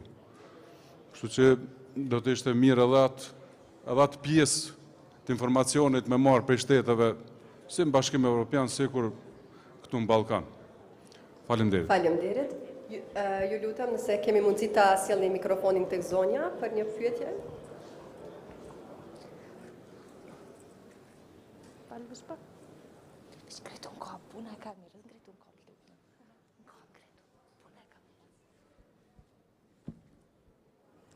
Përshëndetje për gjithë, unë jam Shyreta Abaze Osmani, përfaqësoj komunën e Prishtinës. Desha një pyetje për panelistët, a mendoni se para instalimit të paneleve solare në ndërtesa, do duhej që ndërtesat të nënshtroheshin auditimit energjetik? Dhe dyta, a jemi ne si vend potencial konform kërkesave për energji solare? Faleminderit. Faleminderit. Atëherë po vazhdojmë tani me përgjigjet dhe më pas do të vazhdojmë përsëri me pyetje, me qenë se u mbledha një numër i pyetjeve. Nëse ku mojt, nënë se s'po ta lapsë mi shkru, po më ndohë. Zotëri në fjalë pati pyetje rreth skemës së matjes, si dhe për njësit vendore, nëse sa të informuar janë, nëse mund të... Skema matjes, neto matjes vjetore, do shta ka praktik që ka dikush, mirë po, mbi bazën asaj që kemi hulumtu dhe kemi studiu ne, neto matja ka qenë mujore me barazim përfundimtar vjetor. Duke shku dhe në fund vitit, kthehet çdo gjë në pikën zero për me fillu vitin e ardhshëm. Nuk e kemi mendu skemën e matjes, neto matjes që tjetë vjetore, për shkak se jemi ka pretendojmë që kjo skemë të largohet dhe të kthehet në net billing, në neto fakturim, që nuk e kemi trajtu këtë çështje me tutje. Sa i përket, zotërisht nështë ai ka të drejt shumë që tha që ka njëherë ndoshta pritje për shërtim të aplikacionit për shkak të mos kurumit për vendimarrje, për shkak se bordet janë me afatet saktune, kalojnë afatet, pastaj nuk varet më prej regulatorit, po varet prej procesit të rekurtimit, të nominimit dhe të miratimit të tyre në kuvend. E kemi menduar edhe këtë çështjen që t'i lihet komplet përgjegjësia operatorit sistemit të shpërndarjes, në mënyrë që t'ju ikim mundësisë miratimit nga bordi. Mirë po, kur ta shiqojsh legislacionin nuk ta lën që një autoritet të cilën e ka regulatorit t'ja delegoj dikuj tjetër, për shkak që ligji kërkon që çdo ndërtim t'i nënshtrohet autorizimit nga regulatori dhe çdo vendim që mirret në regulator mirret nga bordi i zërres. Na shpresojmë që regulatorit mos mbetet asnjëherë pa quorum për vendimarrje, po kurdo që ka, do më thonë, sa që ka pas quorum dhe ka pas kërkesa, vonesat kanë qenë minimale ose në rastet caktune specifike nëse është kërku një dokument shtesë që të plotësohet. Mirë po, keni pas plotësisht drejtësin kalumën ka pas kësi vonesa. Sa i përket konsumatorëve apo informimit të konsumatorëve se sa ata janë të informuar për këtë çështje, ju e patë edhe në videon para kësaj konferencë që domethënë çdo konsumator i cili është konsumator i kyçur në sektorin e energjisë përmes një platforme që ka përgatitur Keci e që është vizuale dhe mund ta sheh kushdo, mund të njoftohet për mundësinë se si do të bëhet konsumator dhe çfarë kërkesa kërkohen për të bërë konsumator. Ndërsa në pyetjen e zonjës nga vendi komunal i Prishtinës është shumë e drejtë, a duhet objektit të ketë auditim energjetik, unë besoj që çdo objekt duhet të ketë auditim. Me rëndësirë që objektet të legalizohen dhe t'jenë legale për me mujtë me nënshtru procedurave tjera që duhet me nënshtru për shkak se një objekt që s'ka legalitet, komuna nuk të shën as leje për me vendos ulma atje. Është mirë me shiqu në këtë drejtim që mos kenë pengesa njerëzit që dojnë me investu për shkak se shumë objekte në Republikën e Kosovës janë ndoshta pa leje ndërtimore të ndërtuara, po që ka potencial për me vendos panele solare, po atë panel solar nuk mund me vendos për shkak se objekti nuk e ka lejen përkatëse nga komuna dhe nuk mund ta merr lejen shtesë për me vendos panelin solar aty. Kosova ka kapacitet mjaftueshëm nëse e sheh, se unë kom qef shumë e pa pejsnaltit se më duket shumë e mirë Kosova. Nuk e di pse, po diqysh shihet që ka dhe gjelbrim, ka dhe male, ka dhe fusha, po ka dhe objekte. Kur t'hecim rrugës, shtu nuk shojmë kur gjë shojmë veç ndërtesa, po pejsnaltit shihet shumë e bukur. Qatë potencial që Kosova e ofron, po ta materializojmë dhe ta kthejmë në benefit të investimeve dhe benefit konsumatorëve, besoni që do ta kishim punën shumë më mirë se sa që kemi. Ka potencial të mjaftueshëm edhe për panele solare, edhe për gjenerim nga era, ka vende të mira, edhe ato veç ka mujnë me zbukuru Kosovën. Ju nëse shkoni dhe shini Kitken në Kamenic, edhe nëse shini Sovin, atje nuk ka pas as rrugë, tash sot ka rrugë, ka gjelbrim, ka flutra ku prodhohet energjia elektrike dhe ka përfitime të shumta. Dhe thot ta shohim ata që na ka dhënë natyra, se më mirë me thonë që na ka dhënë Zoti, ta materializojmë për çata që na ka ofru. Natyrën na ka ofru për me marrë oksigjenin, me marrë ajrin e pastër, po ka kriju edhe mundësi që ta përdorim edhe për forma tjera, e që në këtë rast është energjia elektrike. Pse mos ta bëjmë? Faleminderit, zotri Sardarević. Just wanted to say the last to the lady from municipalities that there is ongoing effort to make a uniform consent for whole municipalities in Kosovo in regards to the consent for the prosumers. Because situation currently is very different. You know, in some municipalities this is very easy and quick to get it. In some municipalities it's almost impossible, which is extreme situations, not because they don't want, because they're not well informed about the situation, and there is all municipalities are now working together, and they are really close to reach agreement together with the Ministry of Environment to have a uniform permit, which can include what Petr said, those buildings without construction permit and without construction permit to be able to install prosumers facilities on their roofs. Faleminderit. Mund të vazhdojmë me pyetjet e fundit, ju lutem. Përshëndetje, përfaqësoj një shkollë profesionale të arsimit të mesëm. Ne kemi hyrë, po pretendojmë që të hyjmë në fushën e si konsumator i energjisë elektrike. Por sa më shumë informacione që marrim, aq më shumë edhe po hapet një brezi pyetjeve tjera. Ne e dim se para disa vite Kosova ka pas formën e subvencionimit të prodhuesve të mëdhenj të energjisë elektrike nga energjia ripërtërishme. Edhe ka pas pjesën me një çmim të garantuar në këtë aspekt. Unë përshoj që vitet të fundit ka filluar që të formohet kjo pjesa tjetër që përpara s'ka qenë. Shumë lehtësina na i dhat për më kyç në këtë sistem. Po fregona që mos mbrapa styre mos son ndonjë formë burokracie që kur të futemi këtë pjesë pastaj çdo herë kam kërku diçka më tepër me që më thënë të dalë. Pjesa e skemës të konsumatorëve të energjisë si konsumatorë të vegjël. A do të hyjnë në kuadër të skemës të përgjithshme që Kosova diku në ka deri në vitin 2025 ka pas 20 ose 25% të energjisë që prodhohet nga energjia ripërtërishme, të hyjë në kuadër për shkak se si rregull e Bashkimit Evropian. A do të futen këtë kalkulime dhe interesat e reja të konsumatorëve të vegjël? Faleminderit. Mund të vazhdojmë, ju lutem, nëse mund të kaloni direkt në pyetje, meqense se e kemi kohën e kufizuar.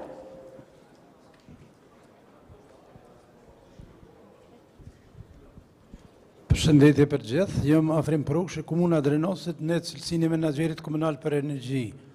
do thotë ne në komuna po ballafiqohem me dhënien e pëlqimeve për marrjen e autorizimit preliminar apo përfunditor nga zyra rregullatorit për energji dhe siç u cek më herët ne po kemi sfida në dhënien e këtyre pëlqimeve për objektet që janë në fazën e legalizimit apo për objektet që nuk kanë leje të ndërtimit.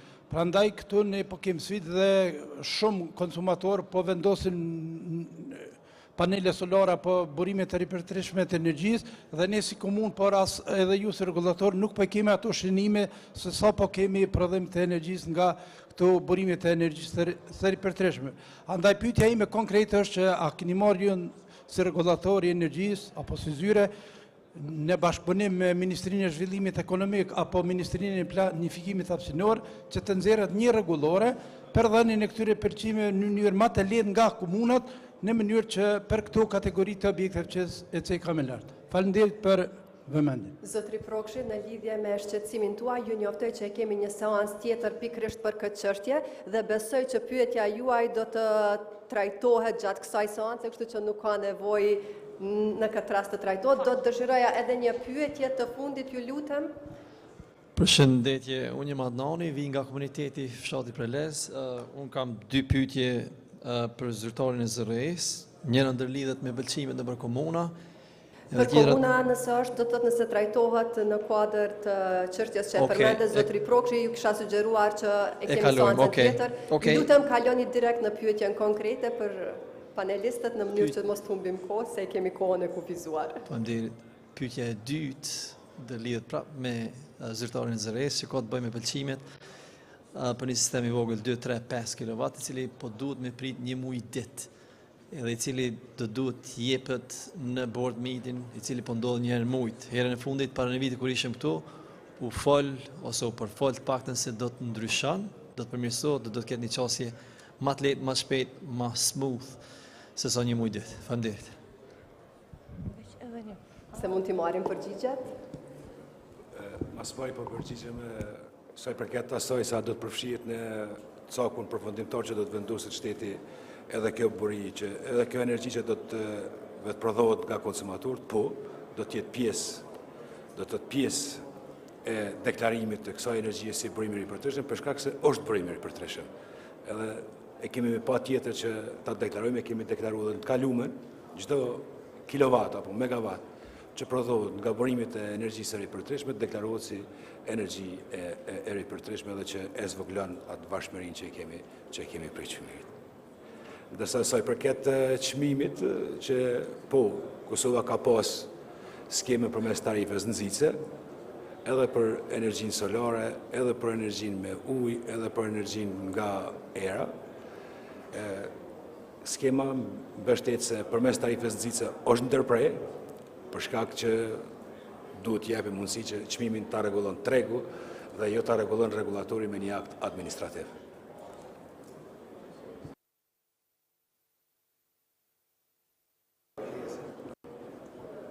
Për prelezin nëse mund ta marrim edhe zotri Lulzimin një pyetje të fundit. E kam veç edhe përgjigjen për konsumatorin nga prelezin që pat problemin e vonesave saj përket aspektit të kyçës në rrjetin e sistemit shpërndarjes apo pëlqimit. Unë muj me të siguru që kemi pas shumë takime me Kecin dhe Keci ka bërë shumë progres në heqjen e shumë barriera ose shkurtimin e kohës që duhet për më kyçë një konsumatorëve të prodhues. Zakonisht nështë është edhe arsyeshme në aspektin teknik që një kërkesë që ka specifikën e vetë të zgjatë pak më tepër për shkak të analizës që duhet operatori sistemi shpërndarjes këtë rast me bë, a duhet të kërkohet në investim shtesë apo duhet të kërkohet në kërkesë tjetër shtesë në raport me konsumatorin.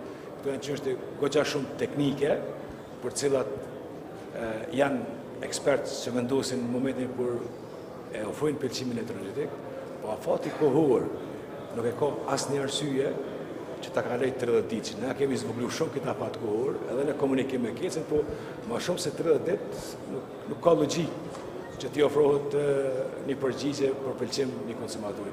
Kështu që këtë kohë kemi redukuar me sa unë jam informuar, edhe me sa unë kam qasjen në dhona, kjo kushtë reduku shumë, sidomos këto kohë të fundit.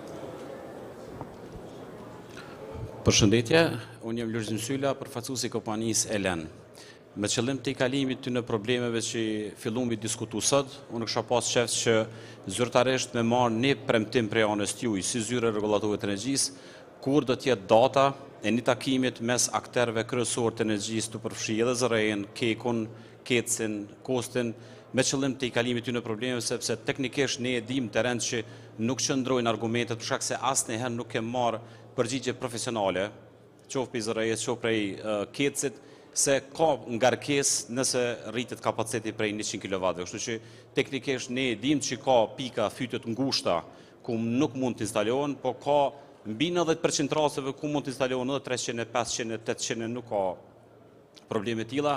Me qëllim të i kalimit kësaj problematike kem pritë që 3 vite, kishëm pas qef që këto 2 ditë forumi, që janë shumë të rëndësishme, me marrë një konfirmim një date, kur na kishëm mujtë më ullë bashkaresht, teknikisht mënyrë profesionale mi dhonë argumentet se cila pale edhe me te i kalu këtë situatë se është absurde kur që 20 vite vendet evropiane e kanë te i kalu këtë problem.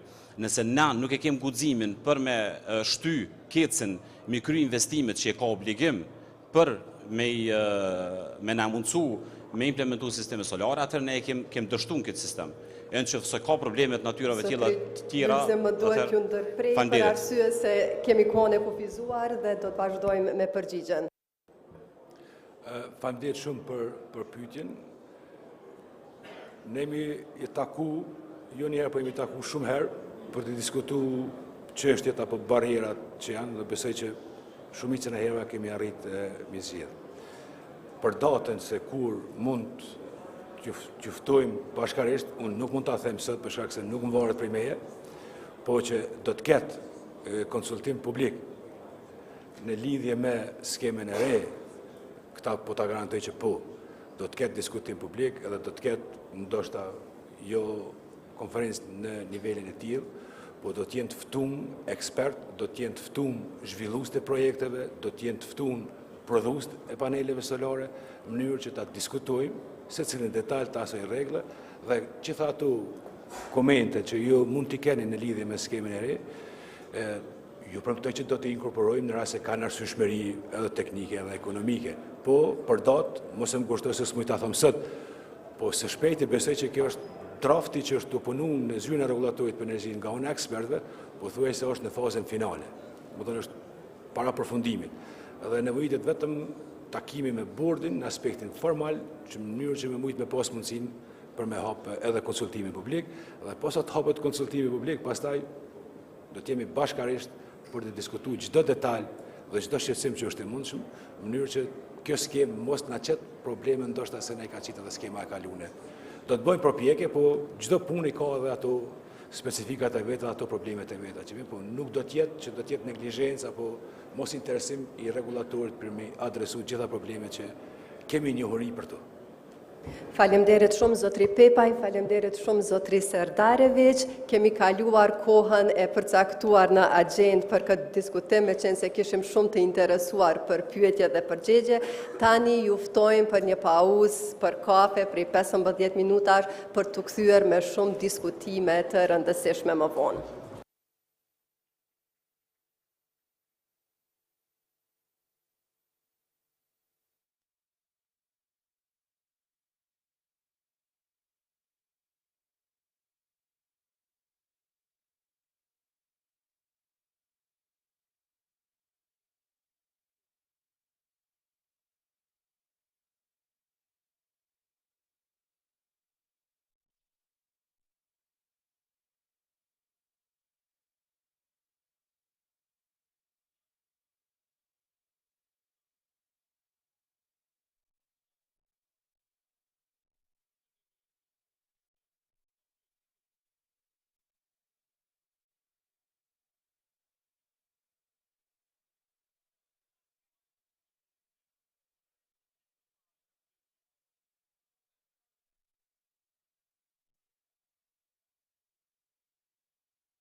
Dhe mekanizmat financues për zhvillimin e projekteve të sistemeve solare për vetë konsum.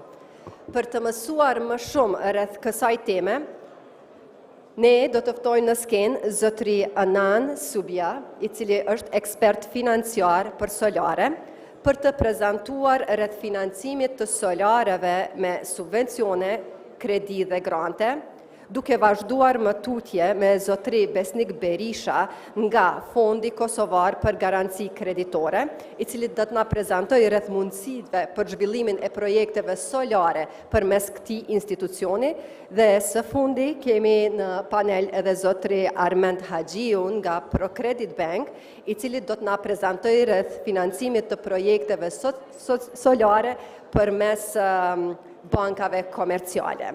Ftoj zotëri Anan Subja në skenë.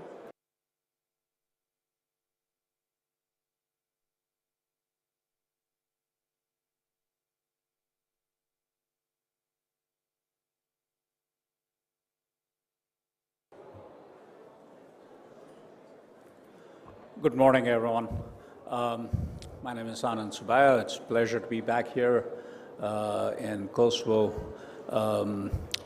I hope everyone had a nice coffee break, and I noticed some are still milling outside. Hopefully they'll come back to listen to our fascinating talk about financing.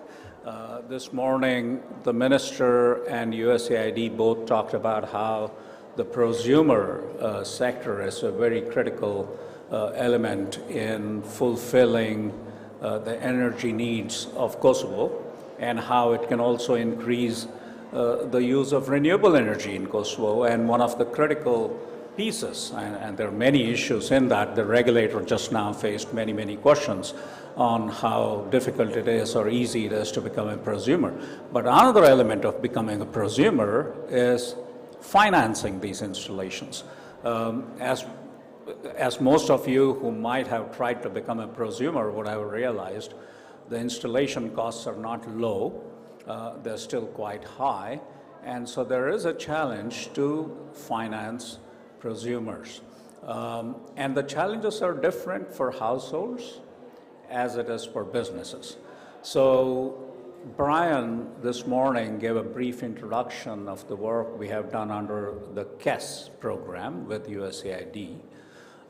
My task within KES was to examine how to bring financing for prosumers. And when we're talking prosumers, we're talking of these small, medium-scale prosumers, households and businesses. And so when we start talking about financing, and I'm a finance guy, I've been looking at large infrastructure, small infrastructure, we talk in terms of financing schemes. And when we say financing schemes, there are what we call financing support mechanisms. A support mechanism is a grant, a subsidy. There are financial instruments. When we say financial instruments, we're talking about lending programs.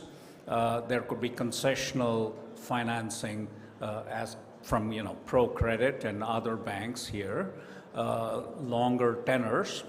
There could also be credit lines from IFIs to support the banks.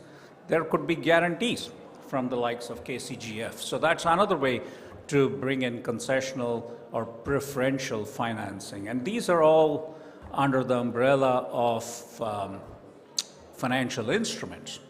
Then the third component is fiscal incentives. And when I say fiscal incentives, we're talking about tax credits.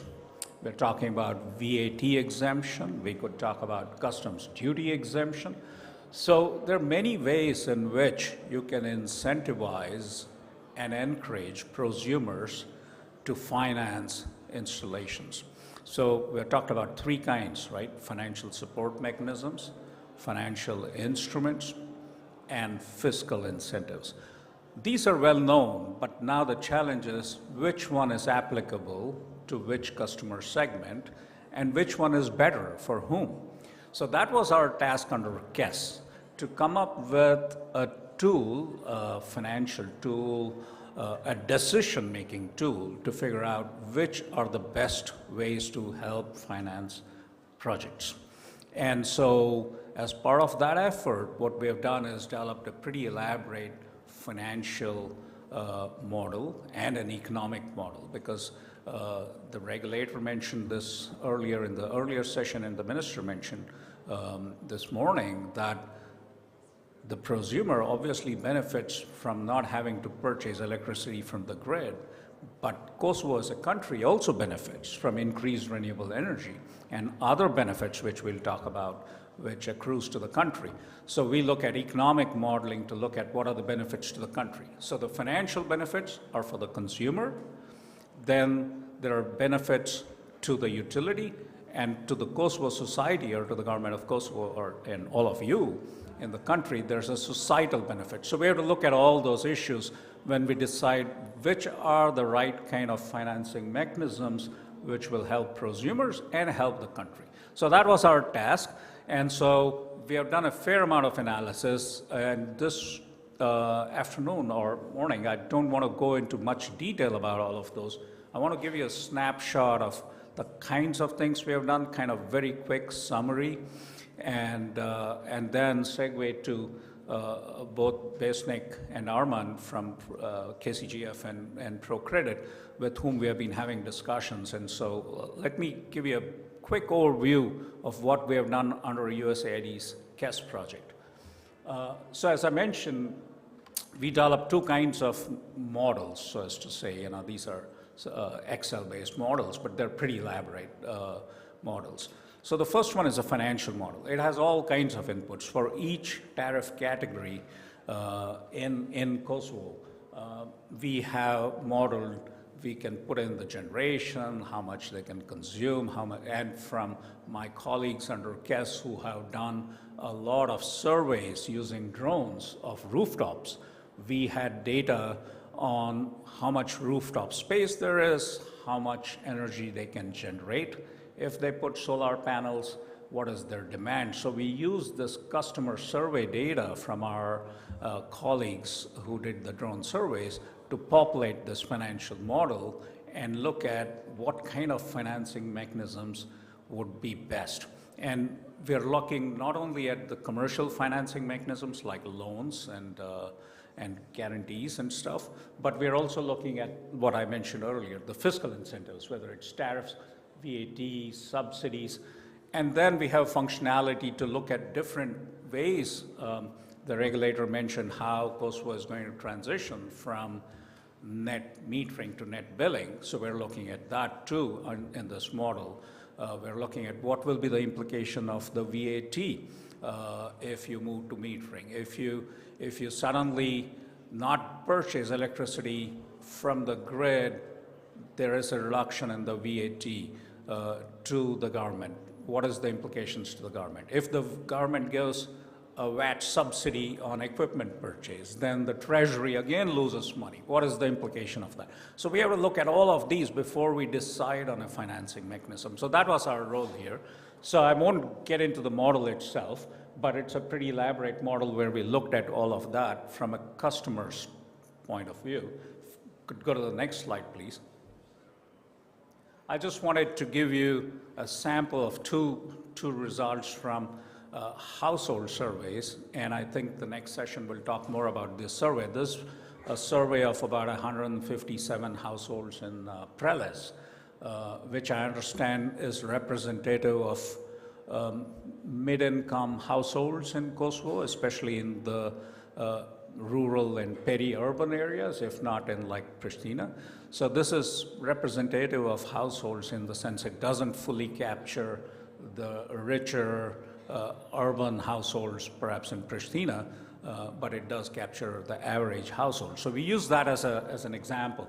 So what this graph is really showing is that depending on a household and how much roof space they have and what they can put, how much they can generate, and all the constraints, the payback period, the time it takes to get your money back on your investment is pretty high generally for households. That's because the tariffs in Kosovo are relatively low, and the cost per kilowatt of the installation is pretty high right now. As this market booms, you know, and a lot of installations come, the cost will go down as it has in most other countries. But we have to recognize that Kosovo is still a small country.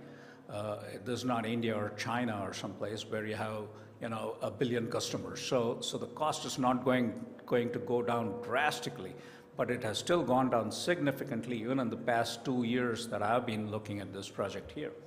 And so we noticed that on average, through our modeling, we recognize that for households, the payback is very high. And so there's almost no incentive for them to install these till they get substantial subsidies. So we looked at preferential financing. What if you get loans at low rate? What if you get longer tenor loans? Would it help? It doesn't help. It just doesn't help households. So for the average household, till you're in the richer, high-consuming neighborhoods, for the average household, taking a loan, taking debt to finance this just doesn't work. And so the only way to perhaps incentivize, I mean, if you have the money to invest, you can go ahead and invest it. But if you, and you don't care how long it takes you to get your money back, but if you're sensitive to that, then the only way to incentivize these customers are through some kind of grant on the purchase cost, on the installation. The other way to incentivize is some kind of a tax holiday on the VAT. And this is done in many countries. I come from the United States. We routinely have two kinds of credits. We have tax credits and we have exemptions from VAT for certain specific equipment. And that's done for a certain period of time. The government might say, for the next 2 years, we'll have no VAT on installations for households, and that's 18%. That's a significant amount on the capital cost. So those are ways in which you can incentivize. So in this graph, we find that even with a 25% grant and a 100% VAT exemption, the median payback is still very, very high. On the next slide, please. So here we modeled the same thing and we said, okay, how about if you give them a 60% grant? I mean, that's a very large amount. On average, we're talking about $800-900 or euros per kilowatt of installation. So if you're looking at a household, you're installing between 3 and 5 kilowatts. So the investment is large. So when we talk about a grant of 50-60% from the government or from any source, it's a significant amount when you multiply it by all the households which might ask for this grant. So when you do that, then you find the payback drops significantly. So the point of this analysis is to show that for households, the only way to incentivize or make it easy to install rooftop solar panels is to provide some kind of incentive, which is either a subsidy or a combination of subsidies and VAT exemptions. Now, that's something which is routinely done by countries, and in the case of the government of Kosovo, it has the option of either funding it through the Treasury, seeking support from bilaterals, seeking support from the European Commission. I was working on a similar scheme in Poland till 2 years ago, and we put together a scheme for about 25 billion euro subsidy program, which was funded through the European Commission. So it's not that money can be found. What is more important is to do rigorous analysis like this to convince policymakers, convince the donors and the European Commission that there is merit to doing this. The next slide, Vito. This is a slide for commercial businesses. Here the picture is totally different. So 0 grant, 0 VAT exemption, and on average the payback is still within like 8-9 years, which is perfect for businesses. So for the average business, what is required is not subsidies or incentives, but perhaps preferential lending programs, which makes a difference on the return. And that's why I have my colleagues from KCGF and ProCredit here, because KCGF is providing guarantees, which helps reduce the collateral and helps banks expand their lending portfolio. And ProCredit and other bankers who are here have been very active in promoting this business, and we'll talk a little bit about that. So what our modeling shows is that two separate mechanisms are required: financial support mechanisms, fiscal incentives for households, and for the businesses, the financial instruments, whether it's some kind of preferential loan product. The next slide, please. So very quickly, I talked about this economic modeling. So it's very easy to say, okay, you'll give so much money to all the households. So if a household installation is 9,000 euros, and you say 50% grant, that's 4,500 euros. There are a large number of houses in Kosovo. I think about 330,000 households. Let us assume only half of them can install this, or 25% can install it. Still a large number. You multiply it by 2,000-3,000 euros per household. Someone in the finance department will say, that's a lot of money. I'm not going to give that money. What am I getting out of it? And so that's why we do economic modeling. And in economic modeling, some of the benefits and costs we're looking at are what are listed here. So in terms of benefits, and the regulator mentioned this too in his talk, every kilowatt hour of renewable energy is reducing that kilowatt hour from a coal plant in your case. And so that's lower emissions. And at some point of time, there's a cost to emissions based on the cost of carbon. So that's a benefit. The other benefits, of course, are the import costs of electricity, which are shooting through the roof. In our economic model, we have costs based on 2020 purchase prices. And those are very conservative. So because right now, they're about 3.5 times that, what you're paying for electricity imports. So as that cost goes up and up, the economic benefits also increase. There's also a benefit from jobs, because when you're looking at policymakers, the ministry is looking to see what is the benefit to Kosovo. Now there are more project developers, there are more installers who have to go and install these solar panels on households, so that's generating jobs. That increases the GDP of the country. So they want to look at that. So we factor that in also. What is the impact on jobs? Per kilowatt of installation, how many jobs does it create? How does that expand the GDP of the country? So we take all those benefits, but we also weigh the costs. As I said, the costs are, you gave the grant, so there's money being given out. If you reduce the VAT, there's money lost to the treasury. So these are all costs. So we look at those costs and benefits and then see how does Kosovo as a country come out.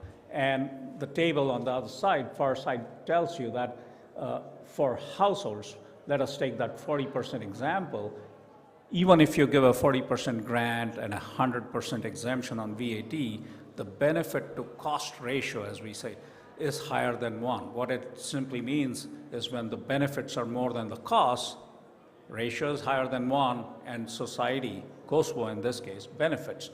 And I said these are all number-driven things, analysis where we find that assumptions are there, and so our estimates are very conservative. The actual benefits would be even higher. Same is the case for businesses. The next slide, please. I don't need to go into this because I think we have talked about it. What we want to do with this is the next step for us under KES is to now, having used this analysis, sit with policymakers, take their inputs to decide what kind of mechanisms would they like to put in place, and then we can tell them what will be the impact for both customers and for Kosovo as a country. And then we can design implementation schemes. If you decide to give a VAT exemption, if you decide to give some kind of subsidy, we can design implementation schemes to say, how can you roll that out? How will you monitor it? How will you cost it? So that's where we stand. I'll stop there and talk and let my colleague Besnik come in from KCGF. We've been talking a lot about their guarantee facilities. Many of you know him, I'm sure. And what they're doing is very relevant to those businesses. So I think it's a nice segue to have Besnik come here.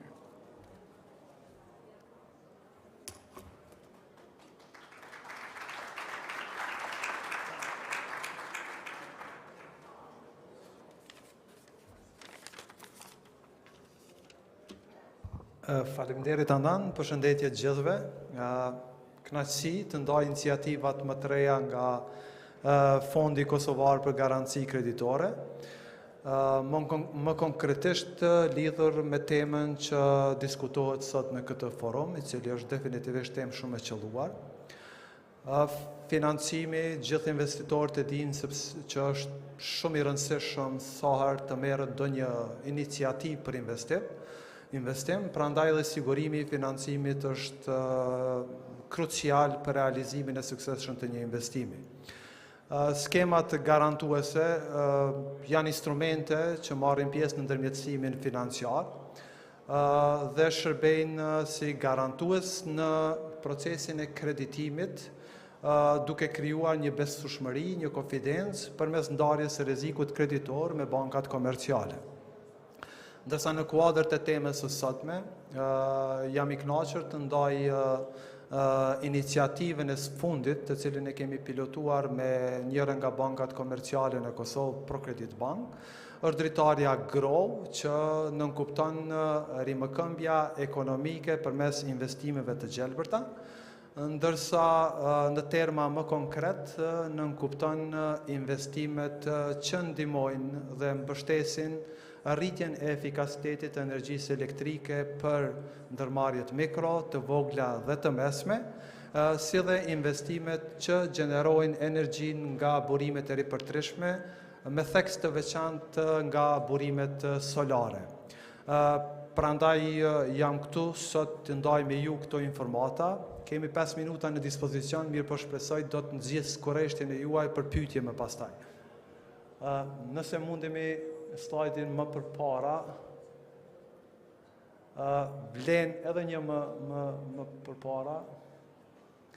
Atëherë thash, ku qëndrojmë me këtë dritare, ne kemi filluar pilotimin e qershor me bankën ProCredit, ndërsa dritarja mbështetet nga një kooperim I përbashkët I donatorëve ndërkombëtar në Kosovë, KFV, Banka Gjermane për Zhvillim, MCC, Korporata e Sfidave të Mileniumit, dhe Korporata Financiare për Zhvillim e Selina në Washington. Nëse mundemi slajdin. Çfarë ka qenë kontributi, që është shumë rëndësi të ndahet sepse pa përkrajen e tyre nuk do të mund të lansohej një dritare e tillë, që më vonë do të jetë në funksion të investimeve për energji të ripërtërishme. Banka Gjermane për Zhvillim ka dhuruar kapitalin I cili do të shfrytëzohet si bazë për mbështetjen e operacioneve nga garancionet kreditore me bankat komerciale. Kapitali dhuruar ka qenë 6 milion euro, ndërsa 5.6 milion euro do t'jenë kapital për të mbështetur këto obligimet që mund të dalin nga skema garantuese e Grow. MCC, me të cilën edhe ka filluar projekti Grow qysh para 3 viteve, ka mbështetur rritjen e kapaciteteve institucionale, dizajnimin e dritares Grow, ndihmën për vlerësimin e tregut dhe ngritjen e kapaciteteve edhe për bankat komerciale, ndërsa e treta, jo më pak e rëndësishme, është skema rigarantuese nga Korporata Financiare për Zhvillim, e cila mendimin e MCC-s rigaranton një pjesë të portfolios garantuese në kuadër të skemës Grow. Në slajdin tjetër nëse mundem, mendoj që është me rëndësi me ndo pak si funksionojnë skemat garantuese, sepse mund edhe mos jenë njohura për ju. Realisht do me thonë skema garantuese shërben si ndërmjetësues në procesin e kreditimit dhe luan rolin e garantuesit, që më pastaj mund të reflektohet në përmirësim të kushteve të kreditimit apo uljes e kolateralit për investitorin, këtë rast për ndërmarrjen mikro të vogël dhe të mesme, që ka si plan për të investuar në energji të ripërtërishme. Investitori aplikon në bankë, banka mund të kryej disbursimin e kredis, do me thonë mund të financoj, duke u bazuar në kushtet kontraktuale që i kemi me Fondin Kosovar për garanci kreditore, regjistron kredin tek ne, ne garantojmë do me thonë 50%, ai grafi më tutje që duket si gjys për arsye të projektorit kom përshtypjen, spjegon faktikisht do me thonë ndarjen e rrezikut kreditor në mes të bankës dhe skemës garantuese, në këtë rast Fondit Kosovar për garanci kreditore.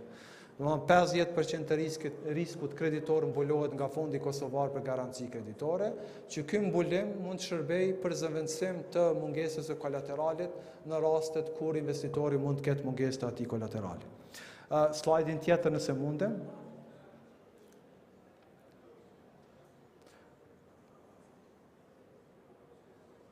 Nëse mundem slajdin tjetër. Edhe një herë. Atëherë pak lidhur me potencialin që fillimisht ka kjo skemë garantuese, edhe pse në vlerë do më thonë duket kapitali jo shumë i madh, është 5.6 milion euro, mirë po me karakterin revolvues që kanë skemat garantuese dhe me faktorin e levës apo multiplikatorit që përdoret në kapitalin bazë, investimet në ekonominë reale janë më të larta për disa herë në krahasim me kapitalin bazë. 5.6 milion euro, e cili shumëzohet me faktorin e levës me 3, nuk kupton që dikun të 18.6 milion euro është baza garantuese që më pastaj me 50% do më thonë të mbulimit mund të shkoj investimet në ekonominë reale apo më konkretisht në investimet në efikasitet të energjisë dhe në burimet të ripërtërishme mund të shkoj deri në 33.6 milion euro, edhe gjithmonë me qenë se do me thonë kreditimi kthehet në bazat e rregullta mujore, e krijon atë mundësinë për rikreditim do me thonë të më pastaj. Slajdin e ashëm të lutem. Kush është kualifikon për këto investime dhe si është natyra e kredive të cilët ne mund të garantojmë. Do me thonë janë gjithë ndërmarrjet mikro të vogla dhe të mesme që kanë për qëllim të investojnë për qëllime të konsumit vetanak, deri në 400 kW, vlera të cilën ne e garantojmë mund të shkojë deri në 500.000 euro, apo 50%, ndërsa ekspozimi kreditor, në kredia, do me thonë, e investuar mund të shkojë deri në 1 milion euro, ndërsa ekspozimi kreditor i ndërmarrjes mund të shkojë deri në 5 milion euro. Gjitha, do me thonë, produktet kreditore që edhe leasing, do me thonë, që mund të përdoren për të realizuar këto investime, kualifikojnë për skemën garantuese, ndërsa maturiteti mund të shkojnë nga 12 dhe 84 muaj, do me thonë 7 vite, që paka shumë, do me thonë, është edhe kthimi i këtyre investimeve të ndërmarrë, kthimi i këtyre investimeve për prosumers të ndërmarrjet mikro të vogla dhe të mesme. Edhe një slajd, lutem. Ndërsa sa i përket investitorit, me ligj, do me thonë, mandati ligjor i Fondit Kosovar për garanci kreditore përcakton që duhet jetë ndërmarrje që ka më pak se 250 punëtor, duhet jetë me pronësi, do me thonë, private, spaku njëni prej pronarëve duhet jetë rezident i Republikës së Kosovës, si dhe të jetë biznes, do me thonë, i regjistruar. Unë do të përfundoj këto, me shumë dëshirë, pasi që të përfundon edhe Armendi pjesën e vetë, do t'ju përgjigjem pyetjeve t'juaj. Faleminderit.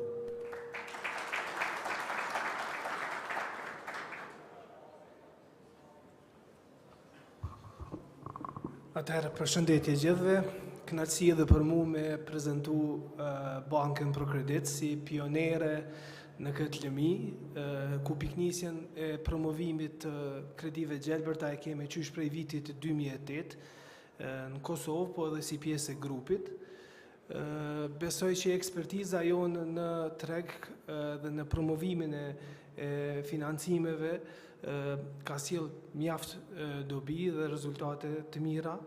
Ka shumë për të bërë, besoj, po ideja e prezentimit ton edhe si bank pilotuse me fondin për garanci kreditore është edhe prezentimi disa prej ofertave që ne i kemi dhe i promovojmë tek klientët e biznesit.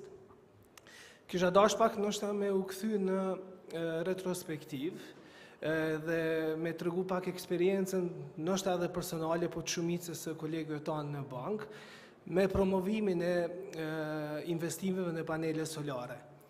Nëse kthehemi mas 5 vite më herët, 3 vite më herët, nështë edhe parafërsisht 2 vite më herët, ka qenë temë pak me vështirë me diskutu me kompani, me pronar biznesi, investimet në panele solare, marë parasysh që çmimi i energjisë ka qenë i lirë dhe kompanit kanë qenë në rritje, prioritetet për investime kanë qenë në rritjet kapaciteteve, rritjet produktivitetit e gjitha këto. Nëse shohim vitin e kaluar, ne kemi trefishuar financimet në investime në panele solare, si bank. Edhe qysh prej vitit të kaluar, kjo temë është bo mjaft atraktive dhe pothuaj se në çdo takim që kemi me klienta biznesi, është temë që diskutohet edhe është në listën e pritjeve të investimeve që i kanë. Sa për ilustrim, ne si bank, në total portfolion aktive të kredis që i kemi të i kalu shumën prej 100 milion, momentalisht jemi rreth 102 milion euro, të cilat i kemi të klasifikuara si kredit të gjelbërt. Nëse shojmë në raport me total portfolion që i kemi aktive tek bizneset, veç është në një shifer prej 20% të total portfolios që është kredi e gjelbër. Për neve kjo është një arritje mjaft e madhe, ka hapësinë ende për të bërë, po të kemi të instaluar rreth 13.5 megawatt në panele solare, mendoj që është një kontribut i mirë dhe mendoj që do të vazhdohet edhe më shumë ky trend. Nëse shohim 6 mujorin e dytë të investimeve që ne jemi duke i trajtu, unë besoj që ne do e kalojmë ose do i afrohemi 20 megawatt të financimeve në panele solare. Si zakonisht i adresojmë këto kërkesa, ne kemi partneritet me shumicën e kompanive cilat e kryin instalimin e paneleve solare. Momentalisht kemi kontrata me 6 kompani dhe normalisht këto kompani apo klienti i biznesit mund të merë ofertën nga njëra nga këto kompani edhe cilën do që e përzgjedh nga këto kompani, pastaj ne e financojmë. Opcioni dytë, ne kemi marë edhe kredin e dytë, apo linjen kreditore nga Bergji, në vlerë për 20 milion euro, edhe me iniciativën tonë të brendshme, kemi vendosë që 50% të kësaj shume ta dedikojmë vetëm në financimin e kredive për panele solare.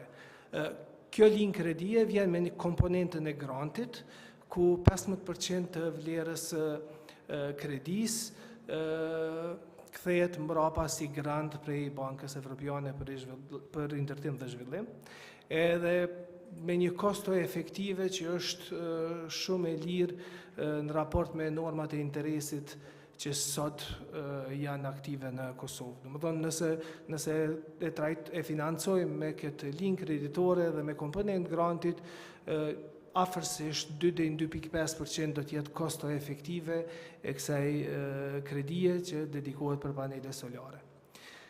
Normalisht pilotimi dhe nisja e bashkëpunimit me fondin për garanci kreditore do e lehtësoj dhe do e shtyjë dhe më shumë këtë proces. Në diskutime që kemi pas me klienta, zakonisht prioritet thash e marrin investimet që i ka në rritje kapacitetit dhe produktivitet, edhe mungesa e kolateralit edhe zavendësimi i kolateralit për panele solare, ka qenë pak më e vështirë e bindshme për disa biznese.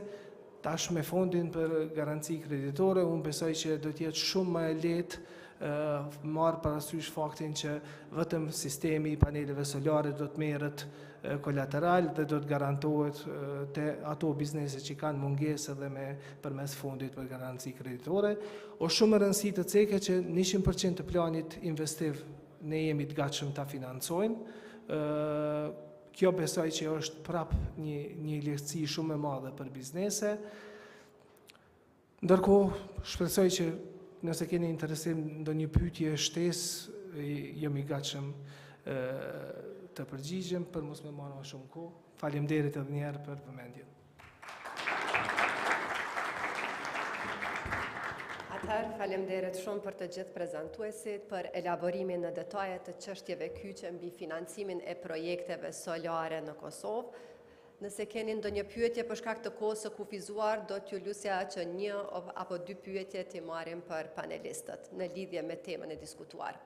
A kemi ndonjë pyetje?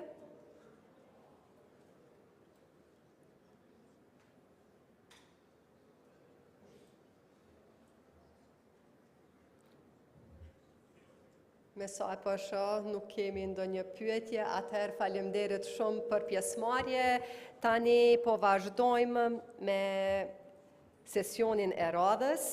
Sesioni e radhës vazhdon me panelin e ftuar për të diskutuar mbi projektet kryesore për vetë konsum në Kosovë. Ftoj në skenë zonjën Zanfina Berisha nga Jaha Solar, e cila do të moderoj këtë panel së bashku me panelistët, e përbën nga përfaqësuesit e kompanive instaluese dhe zhvilluese të sistemeve solare dhe një përfaqësues i fshatit Preles. Faleminderit.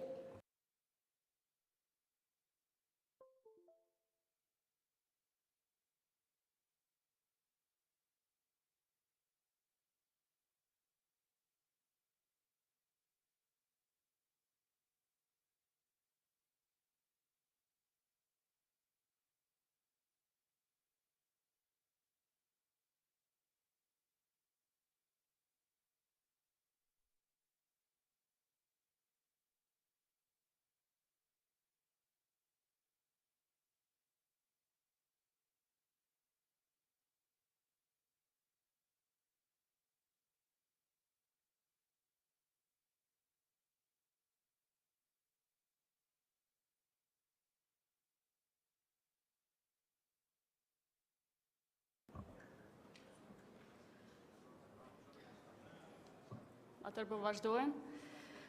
Përshëndetje të nderuar kolegë të sektorit, si dhe gjithë të pranishmit të tjerë sot. Ju falemderit për pjesëmarrjen në forumin e solareve në Kosovë. Unë jam Zanfina Kaboshi dhe do të bëj moderimin e sesionit të 4 për sot, lidhje me paraqitjen e projekteve kryesore për vetë konsum nga kompanitë e industrisë solare në Kosovë. Të pranishëm në këtë panel janë Jaha Solar, e përfaqësuar nga unë Zanfina Kaboshi, Alfa Solar, reprezentuar nga Gentjana Alia, është Eleni, reprezentuar nga zotri Lulzim Syla, është Get Group, reprezentuar nga Visar Kelmende, dhe Adnani Reka, i cili do të reprezentoj një projekt ndryshe nga projektet e implementuara deri sot në Kosovë. Emëruesi joni përbashkët është operimi në fushën e energjisë solare në Kosovë. Zhvillimi i këtij sektori do të ishte i pamundër po të mos kishim një strategji dhe kornizë ligjore e cila është aktuale, çajo që është. Këto kanë luajtur një rol shumë të rëndësishëm në zhvillimin e projekteve të para në sektor, përmes skemave mbështetëse. Na si sektor kemi arrit me zhvillu projekte të cilat kanë vënë pa numra mjaft bindës sa i përket zhvillimit të projekteve për vetë konsum, të tipit net metering edhe ato behind the meter. Na sot jemi në këtë panel në emër të kompanive instaluese të industrisë solare për t'ju ofruar një pasqyrë lidhur me progresin e arritur në sektor nga këndvështrimi i kompanive në industri që realizojnë çdo ditë projekte të tilla në Kosovë. Unë kisha vazhdu me prezentimin Jaha Solaret. Nëse mundem 2 slajde mi kalu.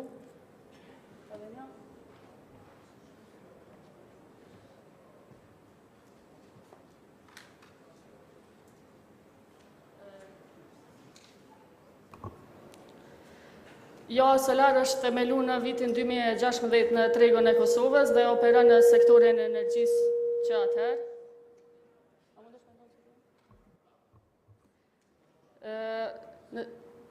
Misioni i kompanisë ka vazhduar me mbeti njëjtë prej vitit 2016 deri më sot. Misioni është i guximshëm në aspektin se nxit zhvillimin e qëndrueshëm të energjisë në rajon, duke ofruar module fotovoltaike dhe zgjidhje energjetike të kualitetit të lartë. Rrjedhimisht, nëse mundem e kalu në slajdin tjetër, na përfshim 3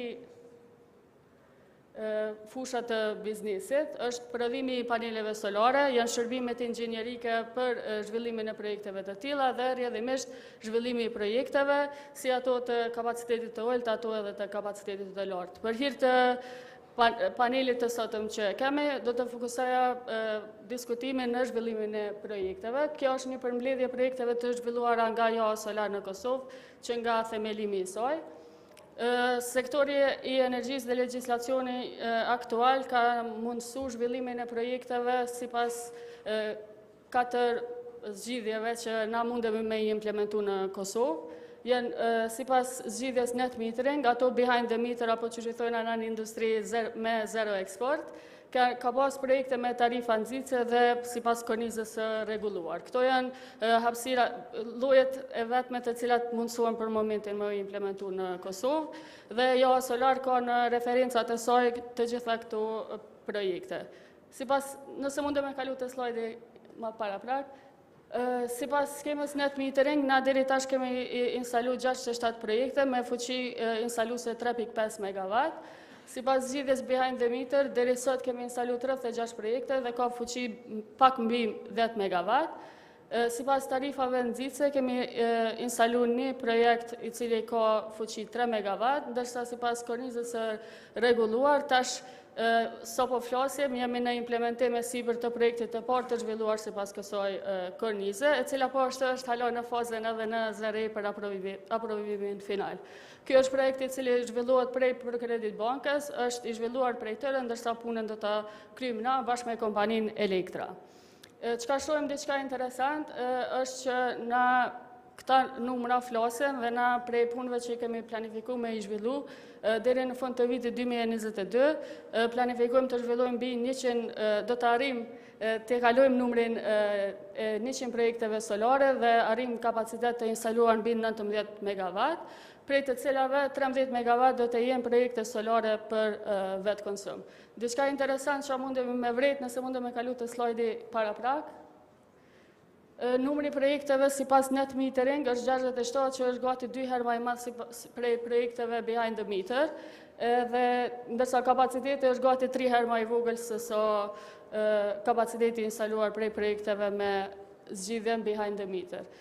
Kjo na jep neve disa indikator që mund të nxjerrim prej këtyre dhënave, se sektori solar është i zhvilluar mjaftueshëm në kohë të fundit, mirë po një kornizë ligjore e re, e cila do t'i adresoj këto problemet të cilat na i hasim ditë për ditë, në aspektin ligjor, financiar apo edhe teknik, mund të ndikojë në rritje shumë më të madhe të kapaciteteve të instaluara në Kosovë për projekte, si numër të projekteve, ashtu edhe në fuqinë e instaluar. Nëse mundi me vazhdo edhe pak, këtu janë disa prej rekomandimeve që na si kompani planifikojmë, mendojmë që e kishin shty hala më shumë si sektor përpara. Ndër projektet që na sot kemi përzgjedhur me i reprezentu këtu në këtë forum, është projekti i Obit. Karakteristikat kryesore të cilat mund të shihni tani. Kjo është një shembull i mirë i projekteve të realizuara nga Ja Solar, i cili është realizuar gjatë vitit 2021. Është realizuar në pikat e Obi Center dhe Obi Qarshia në Prizren të Republikës së Kosovës. Projekti ka fuqi të instaluar me 2152 kW, është implementuar për vetë konsum sipas skemës behind the meter.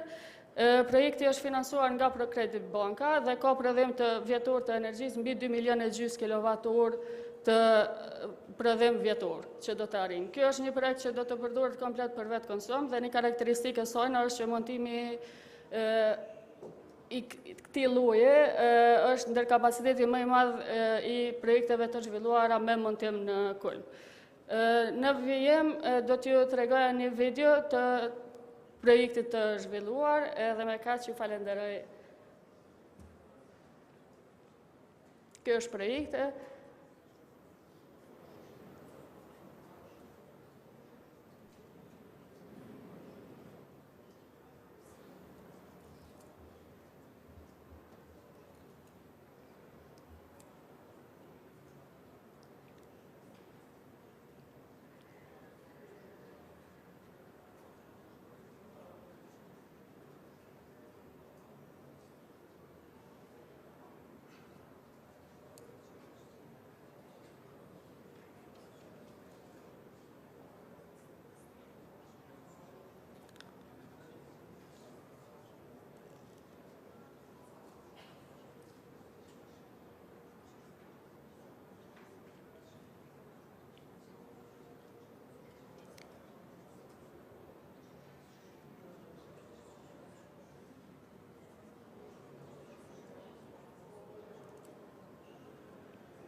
Edhe njëherë karakteristikat kryesore të këtij projektit është kapaciteti më i madh i montuar në Kulm, produktet të cilat janë përdorur për me instalu këtë projekt janë produkte të prodhuara në Kosovë, ndërka që të gjitha produktet e tjera janë produkte të prodhuara në Evropë. Ju faleminderit shumë.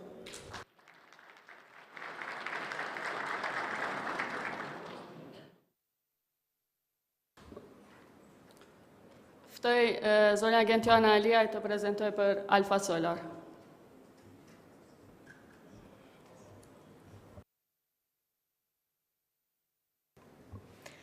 Përshëndetje të gjithëve.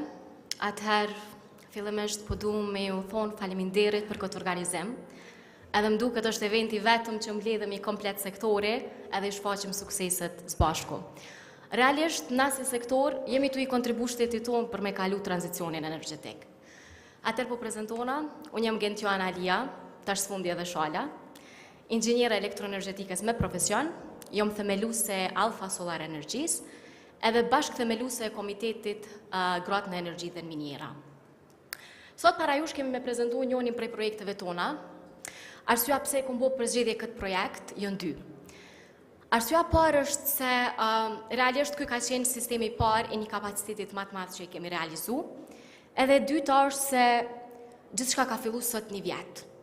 Pro këtë projekt na e kemi kontraktu fal forumit solarëve që ka qenë vitin e kaluar. Ka filluar sot një vjet edhe bisedimet kanë zgjuar afërsisht 6 muaj, ku edhe është nënshkruar kontrata për një kapacitet afër gjys megavati. Ky gjys megavat është shpërndar në disa objekte, po për shkak të kohës unë kisha dashur me prezantu njërin prej tyre. Atëherë,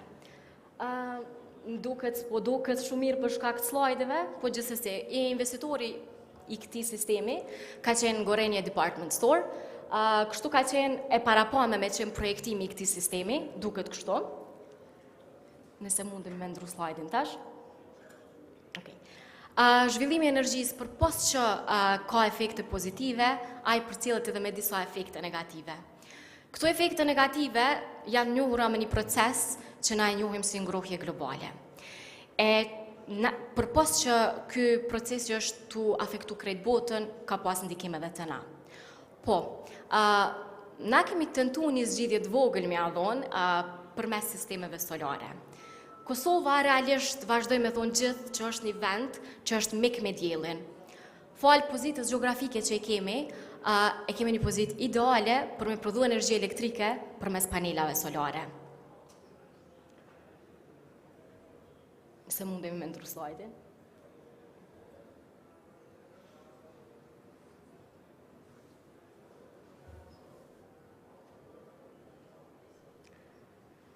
Këtu bashkë pishojmë 4 fotografi. Në këtu fotografi kum tentu me shfaq shkallën e ndotjes që i kemi na. Në fotografinë e parë është numri 192. E ky numër është shkalla ndotjes që është në vendin tonë. E pasume prej Pekinit me 182, Parisi 153 edhe Zagrebi 39. Arsyeja se pse na si shtet e kemi shkallën e ndotjes në këtë vlerë të madhe 192 është për shkak të disa burimeve ndotëse. Primatin për këta e ka termocentrali Kosova A, Kosova B, transporti, bujqësia, komplekset industriale, ferronikeli, edhe shumë të tjera. Vazhdojmë Lipna. Tash po filloj me analizën e sistemit tonë. Sistemi që e kemi përzgjedh me prezentuesat është një sistem i cili është instaluar në Ferizaj. Fuqia instaluese në këtë sistem është 256.27 kW-peak. Ky sistem është instaluar në objektet e Gorenja Department Store GNTC. Lokacioni Ferizaj, lartësia mbitetare 500, edhe gjerësia gjeografike dhe gjatësia shihet. Kur na tentojmë me projektu një sistem, është shumë e rëndësishme edhe përzgjedhja e produkteve. Për këtë sistem, na kemi përzgjedh produkte të brendit gjerman.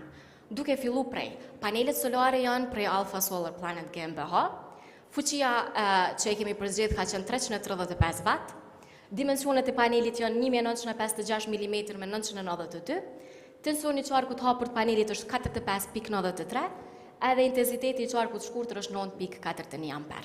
Ndërsa në këtë foto paraqitet sistemi para instalimit.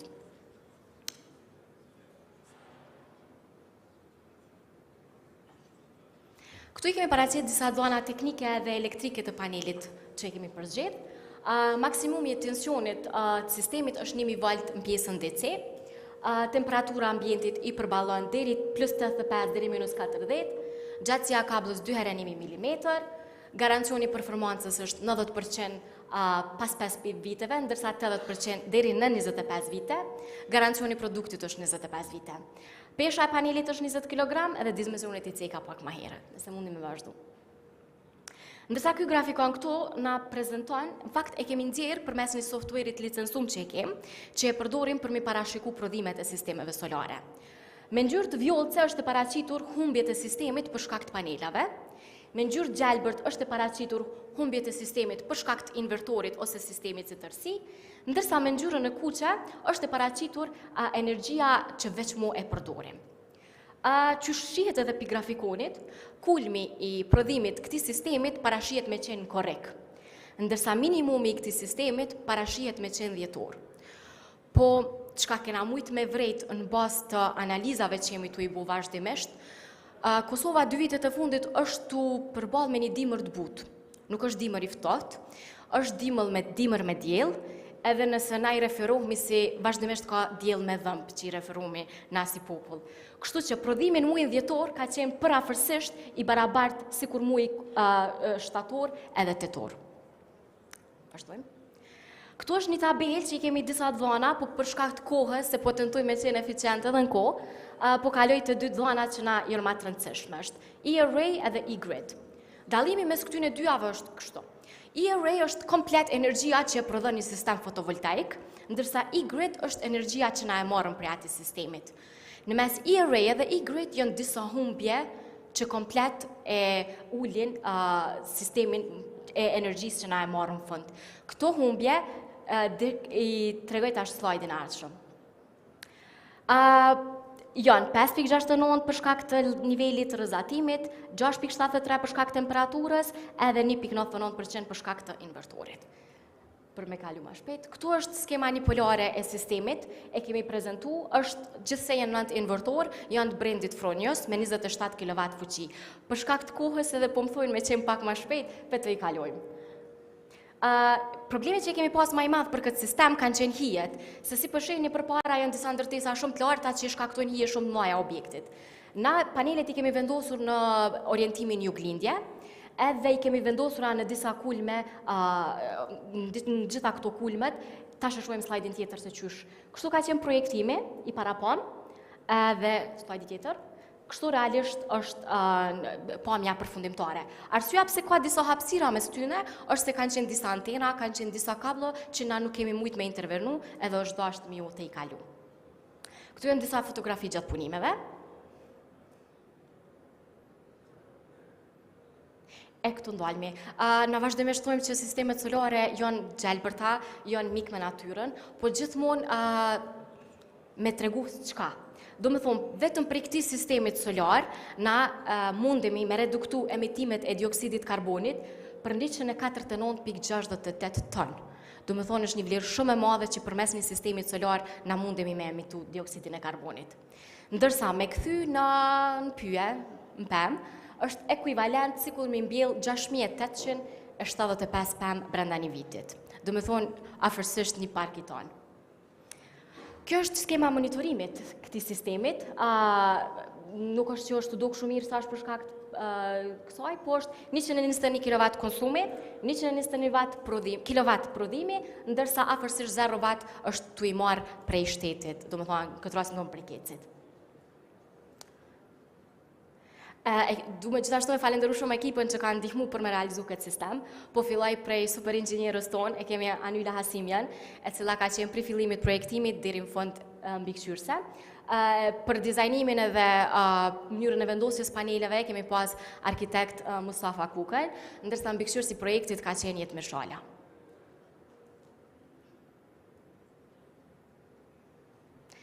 Edhe e përfundova. A ka ndaj pyetje? Në rregull. Faleminderit shumë Gatjana. Kishim vazhdu me reprezentimin e Elenit nga zotëri Lulzëm Sylla.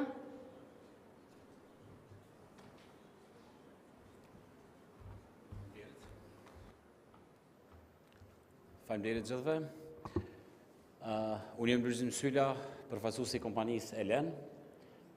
Kompania e cila është themeluar vitin 1992. Operojmë që 30 vite, jem një ekip prej rreth 50 vetave. Punojmë edhe mbulojmë pjesën e elektroenergjetikës, pjesën e energjisë solare, pjesën e eficiencës të energjisë. Jem krenar në ato që kemë bërë si komunitet i biznesit, për shkak se po bëhen mbi 10 vite që bashkë me miq që janë këtu si panelist, edhe partner tjerë, edhe donatorë, edhe institucione tjera, edhe ato nga ministria dhe nga akter tjerë, kemë bërë një punë të madhe 10 vitet e fundit për shkak se kemë pasur edhe një barë në aspektin e zhvillimit sektorit energjisë solare. Për atë dhe kemë bashku forcat, jem mundu mi ndihmu dhe institucioneve dhe gjithë akterve në Kosovë për mi çu këto procese përpara. Pastaj ndërkohë kemë themelu edhe një klaster i cili është unik në region, që është klasteri për industri të energjisë të ripërtishme dhe metale përpunimit, ku jem mundu që bashkarisht me lobu në zhvillim të energjisë solare në përgjithësi në Kosovë, po edhe burimeve tjera të ripërtishme. Ajo që vlen theksohet është që për dallim nga rajoni kemë qenë të parë që në vitin 2019 në bashkëpunim edhe me USAID-in, kemë arrit që të certifikojmë 17 inxhinierët e parë me certifikatën TÜV gjerman, ku inxhinierët tanë e kanë të drejtën për projektim edhe implementim projekteve në gjithë botën. Kjo na bën muni mirë për shkak se edhe çka edhe mendojmë që të bëjmë edhe fazën e dytë me donatorë tjerë, besojmë që në kuadër të forumit do të gjejmë edhe bashkëpunëtorët me qëllim të zhvillimit të projekteve tjera, me qëllim të ngritjes së kapaciteteve të resurseve humane. Për shkak se po mundona me fol më pak për kompaninë tonë, me fol më tepër për zhvillim të komunitetit. Besoj që ndoshta ndërkohë është edhe një prezantim i shkurt. Ne si kompani deri tash kemi arrit edhe në pjesën e projektimit edhe në pjesën e implementimit të realizojmë mbi 300 projekte nga kilovat vegjël deri në megawatt. Operojmë tregun e Kosovës, Shqipërisë, Maqedonisë, Malit Zi. Operojmë me pjesën edhe projektimit edhe implementimit, edhe kemi realizuar mbi 25 megawatt të projekteve në fushën e energjisë solare. Nuk i dija do të jetë një video shkurt, e cila tregon disa prej projekteve që i kemi realizuar, ku video është bërë në bashkëpunim edhe me USAID-in.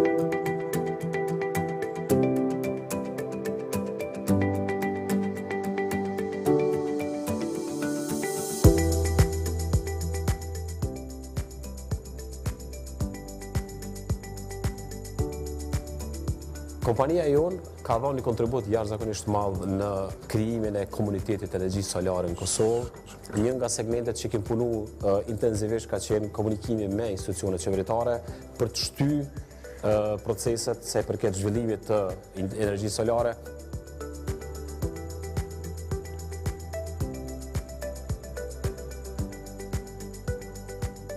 Kompania jonë përveç përvojës, profesionalizmit që e ka kalu në për certifikim me qëllim që ne të kemi kompetencën e plot para klientëve, para investitorëve dhe të huaj, që realizimin e projekteve në pjesën e energjisë solare ta bëjmë nga projektimi, zbatimi edhe komisionimi.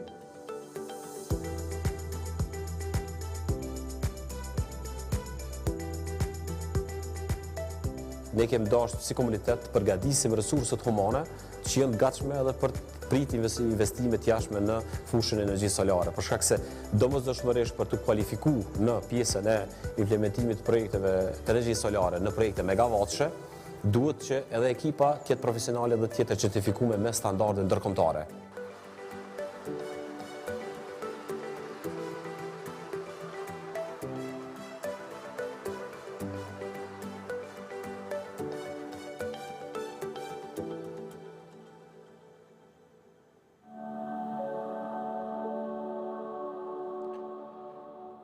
Faleminderit, unë edhe dy fjalë tjera i kisha thonë që sa i përket potencialeve të energjisë solare në Kosovë, fatmirësisht jemi në një pozicion gjeografik e cila Kosovën e bën të jetë në favor të mirë në fushën e energjisë solare. Mbas matjeve të analizave që në botë fundit del që Kosova ka mbi 1 milion metra katror potencial për të implementuar sisteme solare në kulme, që minimalisht pa egzagerim i bjen minimum tjetë rreth 100 MW potenciali për shfrytëzimin e kulmeve të institucioneve private, po flas për biznese. Gjithashtu është një potencial rreth 25 MW që mund të implementohen në me projekte solare në institucione publike, duke filluar nga shkollat, spitalet, objekte tjera qeveritare. Pastaj, komponent tjetër është që nëse i marrëm një hipotetikisht që prafërsisht i kemi rreth 400.000 objekte familjare në Kosovë, nëse e marrëm vetëm 50.000 nga ato që brenda 10 viteve kanë mundësi të implementojnë sisteme solare, i bie që nga 5 kW ato të jenë 250.000 kW. Po edhe për këtë, për të mos egzageru, edhe me 100 MW të tjera janë potenciale të prekshme që mund të realizohet. Duke u bazuar në strategjinë e fundit që ka bërë Ministria e Energjisë, ne parashohim që ky potencial ka mundësi të jetësohet dhe të implementohet duke u hjek barierat që i diskutuam më herët dhe që do të diskutojmë në këto 2 ditë në vazhdim. Dhe dyta është që biznesi, po edhe familjet kanë nevojë për mbështetje substanciale të vogël me qëllim të kalimit edhe të pjesës financiare ose të mbështetjes në hap të parë. Kjo i bën që për familje duhet hiqet të vësheja që kemi rekomanduar disa herë, sepse është një komponente ose një mekanizëm që e ul koston e implementimit deri në 20%. Një mbështetje siç është rasti hiç më larg se në Maqedoni apo në Serbi deri 1.000 euro është mbështetja për familjet që do të keshin mundësi me implementuar sisteme solare, edhe kjo do të ulte për 10%, që i bie se në total 30% ulje e shpenzimeve do ta mundësonte që çdo familje të ketë mundësi të implementojë sisteme solare. Edhe një mbështetje që kemi llogarit dikon prej 4 deri në 5 milion euro nga ana e institucioneve dhe bashkëpunimeve me donator, do të mundësonte që çdo vit të implementoheshin ka 20 MW sisteme solare tek bizneset, që në total i bie për 5 vite 100 MW, që teknikisht edhe financiarisht është shumë lehtë realizueshme. Po çka duhet kemi kujdes edhe në komponenti e tretë është që të punojmë më tepër në drejtim të resurseve humane.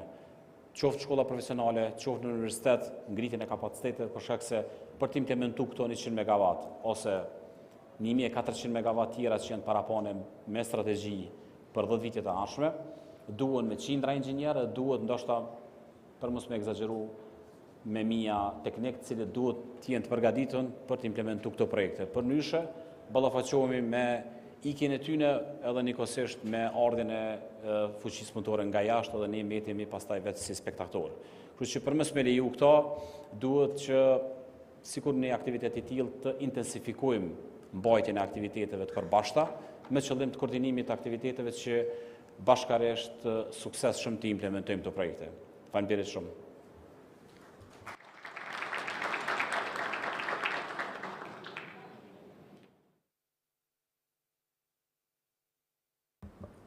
Faleminderit shumë Lule. Kishim vazhdu me Get Group, reprezentuar nga Visar Kelmendi.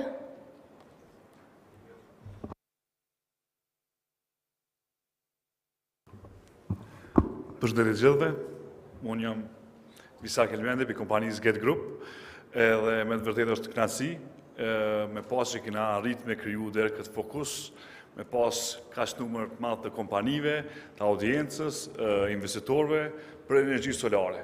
Gjatë që u kone e pa mendume në vitin 2007-2008, me një vend ku njihet për rezervat e qymyrit me folë për solare, sot do thyja ajo tabu dhe po folim për energji solare dhe për kena informacione detaje se çka u ka ndodhur në vendin tonë. Sinqerisht, na në 2010 kur kemi filluar si kompani, kemi pas sfida të jashtëzakonshme, saqë kena pas dilemën a jemi biznes, a jemi NGO që promovojmë energji të ripërtërishme. Tashti kjo u thy, tashti na ka folim biznes, si na ka folim kthim të investimit, gjatë që është diçka shumë, si me thonë, motivuese për neve. Unë kom përgatit një slide shumë shkurt, për tu startu me numra, për arsye se energjia o numra dhe numrat për energji janë pozitiv në Kosovë. Gjatë që i bjen që Kosova ka radiacion diellor të mirë, edhe numrat dalin mirë. Vazhdojmë. Nashta këtë pjesë du të me hek për slajdi se vishë që kena kuptu dhe besoj që njerës që janë këtu vishë që kanë kuptu që ka është energjia diellore, është një energji e cila na mundëson neve me jetu, me marë frym edhe të njëjtën kohë edhe me prodhu energji. Vazhdojmë. Do thonë funksionaliteti. Energjia solare fotovoltaike nuk është tash 10 vite në mesin tonë, ajo është shumë ma herët, kur u shfrytzu prej anijeve kozmike që me qëndru në hapësirë, ato kratë që janë, ato janë kretë me energji fotovoltaike, gjatë që i mundësën për me funksionalizu kompjuterat në hapësirë. Tashtë kjo solarja është një e mire përgjithshme, njësoj si kompjuterat. është një diçka që na duhet me përqafu edhe me stimulu sa ma tepër që mu implementu. Këto e njësa për sistemeve të zatë na i praktikojmë edhe i instalojmë të fillu prej sistemeve off-grid. Sistemeve off-grid, apo si që njëhet në termin ma teknikë është sistemet island, apo ishuj, sistemet që në të lidhuna me grid edhe sistemet instalime industriale. Si kompanin, brenda këtëme 12 viteve, kena pas mundësi me implementu sesëllën prej këtëme sistemeve dhe rezultatet kanë qenë çdo herë të mira.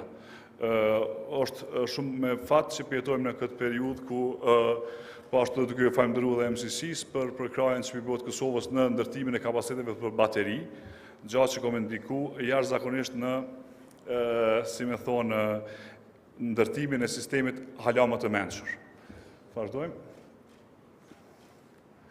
Kjo një hartë që na jena shumë krenar për kësaj hartës, gjatë që reflekton në atë slajdin e parë ku kjo hartë na mundëson mi pa dhe numrat, na mundëson mi pa dhe kthimin e investimit edhe na mundëson me pas investimet të tilla solare në krejt Kosovën, pa marrë parasysh në veri, jog apo lindje. Krejt Kosova është një territor shumë i përshtatshëm për energji solare.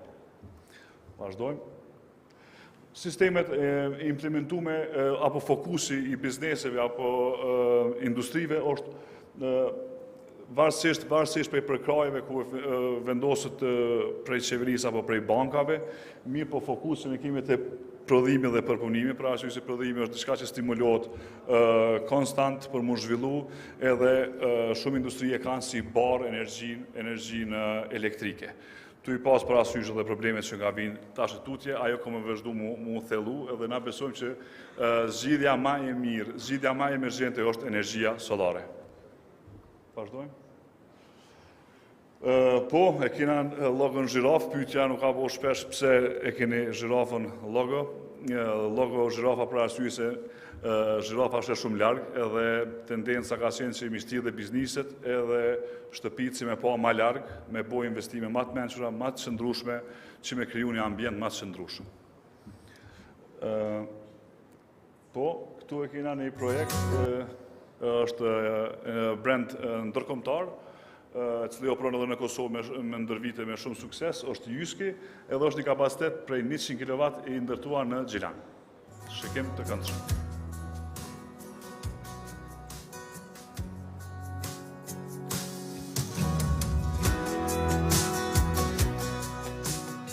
Teknologjia implementuar është teknologji e klasit A, apo teknologji e lartë, të ina solar Huawei.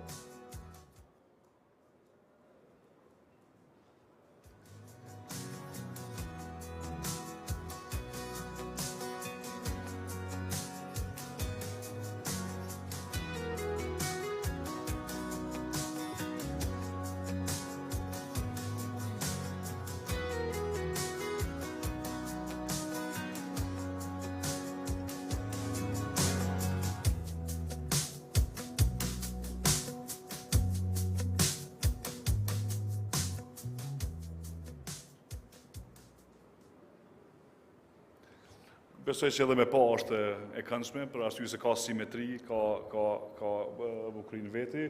Këtu janë disa prej brendeve të cilat edhe institucioneve të cilat na kena bashkëpunu, tu fillu prej Ministrisë Punëve të Brendshme, dhe kompanive private këtu të cilat jena shumë krenar, të sënë pa përkrajen e këtëve na si kompani s'kishim pas mundësi me qëndru në treg.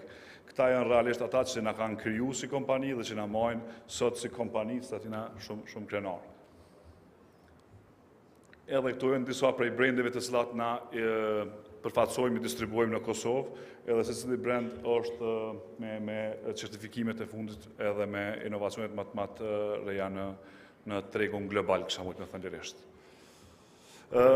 Facebook jonë, nëse ju duhet diçka,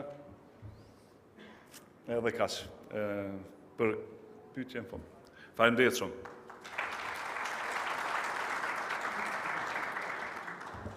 Faleminderit shumë Visar. Kishim vazhdu me video prej Unisolar dhe Alfa Solar se nuk është lansu ma herët. Kështu që në vijem mund të ndiqni.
Si informatë Zampina, këto janë video të përzgjedhura nga kompania Unisolar.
Këto ishin videot, faleminderit.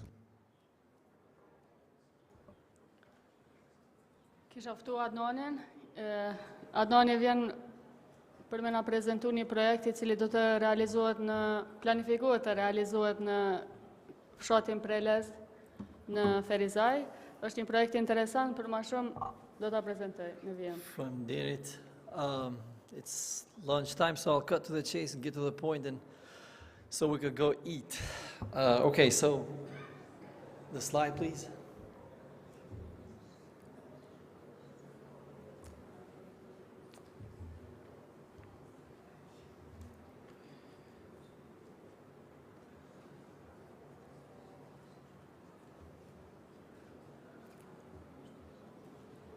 A mundesh lutem me fillu, që tash ta e nxjerrim slide-in në end?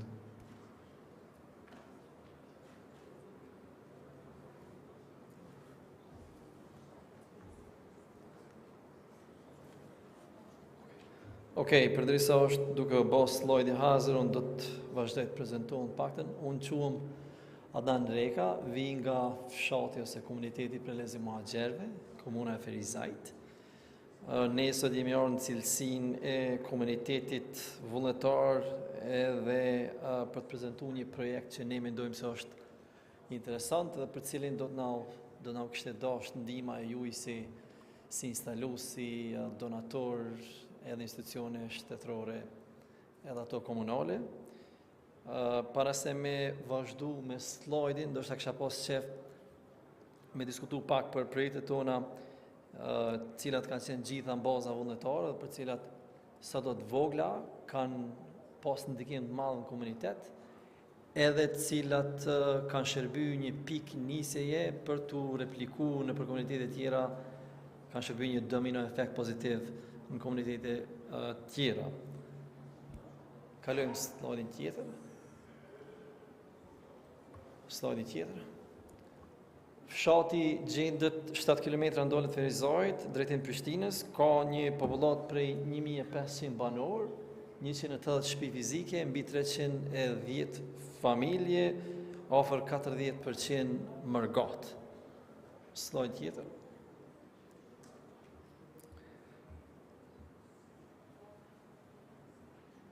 Okej, disa prej 7 projekteve që ne si komunitet I kemi ndërmarrë në këtë vend, kemi listu vetëm një 7 në high level, ka qenë rrethoja Varreza mbi 1 kilometra e gjatë, ka qenë sigurimi I buxhetit për një kopshtar për ta mirëmbajtur fshatin Varrezat, rrugët edhe vende publike në fshat. Pikë tjetër kemi pas rrafshimin e fushës, I kemi larguar mbi 200 kamion deponi apo bërllog, e që sot për cilën do të flasim pak detaje. Fusha sportive, mendimin e komunës, kemi pas një park regional Gjerbël, që I përmbledh 7 fshata për rreth, edhe 2 projekte të radhës që I synojmë janë energjia solare, edhe një miksi familjare në fshat. E sot jemi për të folur për pikën numër 6, për cilën do të shpalosëm detajet. Okej, kemi siguru në një kopshtar, e kemi siguru buxhet, I cili financohet kryesisht për komunitetit. Kopshtari punon me ligj punëtorit, mirëbën fshatin, komunitetin për rreth, edhe është I vetmi të paktën në 45 fshatrat në region të Ferizajt. Kemi apo siguru ndërtu binat busave ose pritorët busave pe Qelçi, gjitha për komunitetit dhe kryesisht për bizneseve në komunitet, cilat sot I gëzojnë mbi 300 pasagjer, studenta edhe banor të fshatit. Mendimin e mërgatës kemi siguru ose kemi ndërtu një fushë sportive me standardet FIFA, se cila ka kushtu mbi 30.000 euro, financuar nga bashkëfshatarët tonë Zvicër. Fusha është me standardet FIFA dhe është e vetmja e këtij lloji në komunë të Ferizajt që është e përbërë prej barit edhe që pëlqejt shumë dhe që sot e gëzojnë një rini e madhe. Kemi kriju zyra për fshatin ku të rinj vinë, ushtrojnë, ju jepet një mundësi për të bërë praktik, për të punuar në projekte ndryshme që ndërlidhen me fshatin, me vullnetarizmin. Sot janë 6 studentë që punojnë, kontribojnë, mësojnë, studiojnë edhe është një mundësi e mirë për ata për të inspiru për projekte të tilla. Next slide. Edhe projekti tjetër, cilën e synojmë, për cilën kemi fillu, edhe për këtë projekt, kjo është arsyeja dhe pointe e gjithë prezencës tonë këtu, është projekti për energji solare në komunitetin fshatin tonë. Në vitin e kaluar, gjatë Kosovo Solar Forum 2021, ne jemi njoftuar për aktivitetet e projektit USAID, CAS, ma specifikisht. Në atë forum ne i ftuam përfaqësuesit e KES-it, USAID, ku kërkuam ndihmën edhe për krajën e tyre teknike. Me kërkesën tonë, KES-i erdhi në fshatin komunitetin tonë edhe bërim mostra lëmtuese për vlerësimin e potencial të prodhimit të energjisë solare për nevoja për vetë konsum komunitetin tonë. Kjo ishte shumë kollaj për ta bind KES-in edhe USAID në momentin kur njoftuam për vullnetarizmin, për përkushtimin edhe për të arritur që i kishim bë ne si fshat, si komunitet, gjitha në baza vullnetare. Slajdi tjetër. Pas asaj, u bë studimi fizibilitetit për 108 shtëpi. U bë vlerësimi potencial diellor në kulme, u bë analiza e konsumit mujor të energjisë elektrike, u bë përcaktimi kapaciteteve optimale të sisteme fotovoltaike, edhe u bë ajo që ishte më kryesorja, analiza financiare e projektit për secilën shtëpi ose për secilin prosumer. Next slide. Për mbledhja e rezultateve, në 108 objekte të analizuara, për të plotësuar konsumin aktual të energjisë elektrike prej 740.000 kWh në vit, kërkohet të instalojë një kapacitet solar prej 500 kW peak. Portfolio totale e investimit është vlerësuar të jetë rreth 450.000 euro, mesatarisht kapaciteti instaluar për shtëpi llogaritet të jetë 4.6 kW peak. Në realizimin e këtij projekti rreth 80% e konsumit zëvendësohet me energji të ripërtreshme, rritet siguria e furnizimit dhe rritet redukimi i emitimeve të CO2-shit për rreth mbi 563 tonë në vit. Përfundimi, fshati ka gatishmërinë për implementimin e këtij projekti, po të parasysh kisha pasur me mendu reputacionin në të arritura në komunitet. Ne vlerësojmë se ky mund të jetë një pilot projekt i parë në nivel komuniteti i cili mund të replikohet edhe në vende të tjera në Kosovë, ashtu siç janë replikuar shumë aktivitetet tona në fshatra dhe në komunitete tjera. Megjithatë, marr parasysh se periudha mesatare e kthimit të investimit është rreth 15 vite, ishte diçka që u diskutua edhe në slajdet dhe prezantimet paraprake. Ne kërkojmë mbështetjen e institucioneve të Kosovës dhe donatorëve potencial për realizimin e këtij projekti. Për momentin, ashtu si e përmendën edhe parafolësit tjerë, për një prosumer, për një familje, një sistem fotovoltaik prej 4, 5, 6 kW peak nuk është financiarisht i kapërdishëm, nuk është affordable. Edhe për me qenë kjo affordable ose i kapërdishëm financiarisht e realizueshme, neve do të na duhet ndihma e donatorëve, do të na duhet ndihma e institucioneve, do të na duhet all the help we can get. Edhe një herë faleminderit gjithëve për mundësinë dhënë, e falenderoj ministrinë, e falenderoj USAID-in, suksese.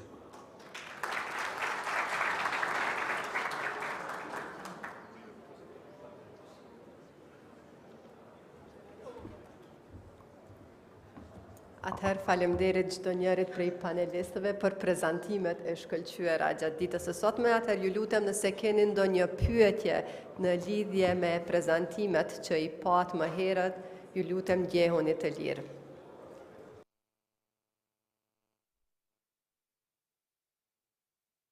Nëse mund ta prezantoni veten dhe kompaninë që e përfaqësoni, edhe ju lutem në pyetje direkte në mënyrë që mos të humbim kohën. Përshëndetje për gjithë. Unë jam Fuad Pallaska, profesor në Universitetin UBT.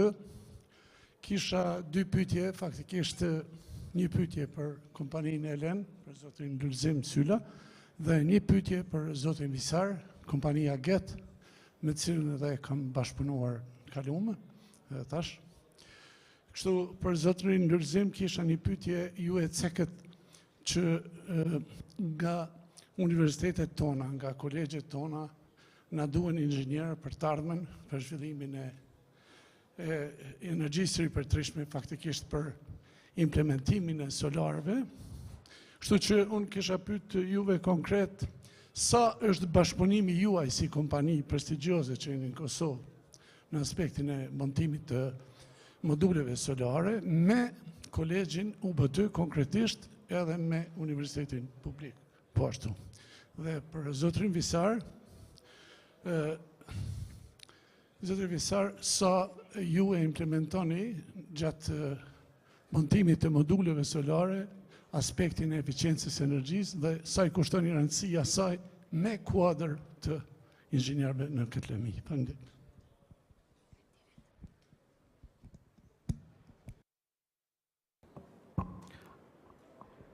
Profesor, faleminderit për pyetjen. Siç e dini edhe njihemi, domethënë na njeh edhe backgroundin e kompanisë.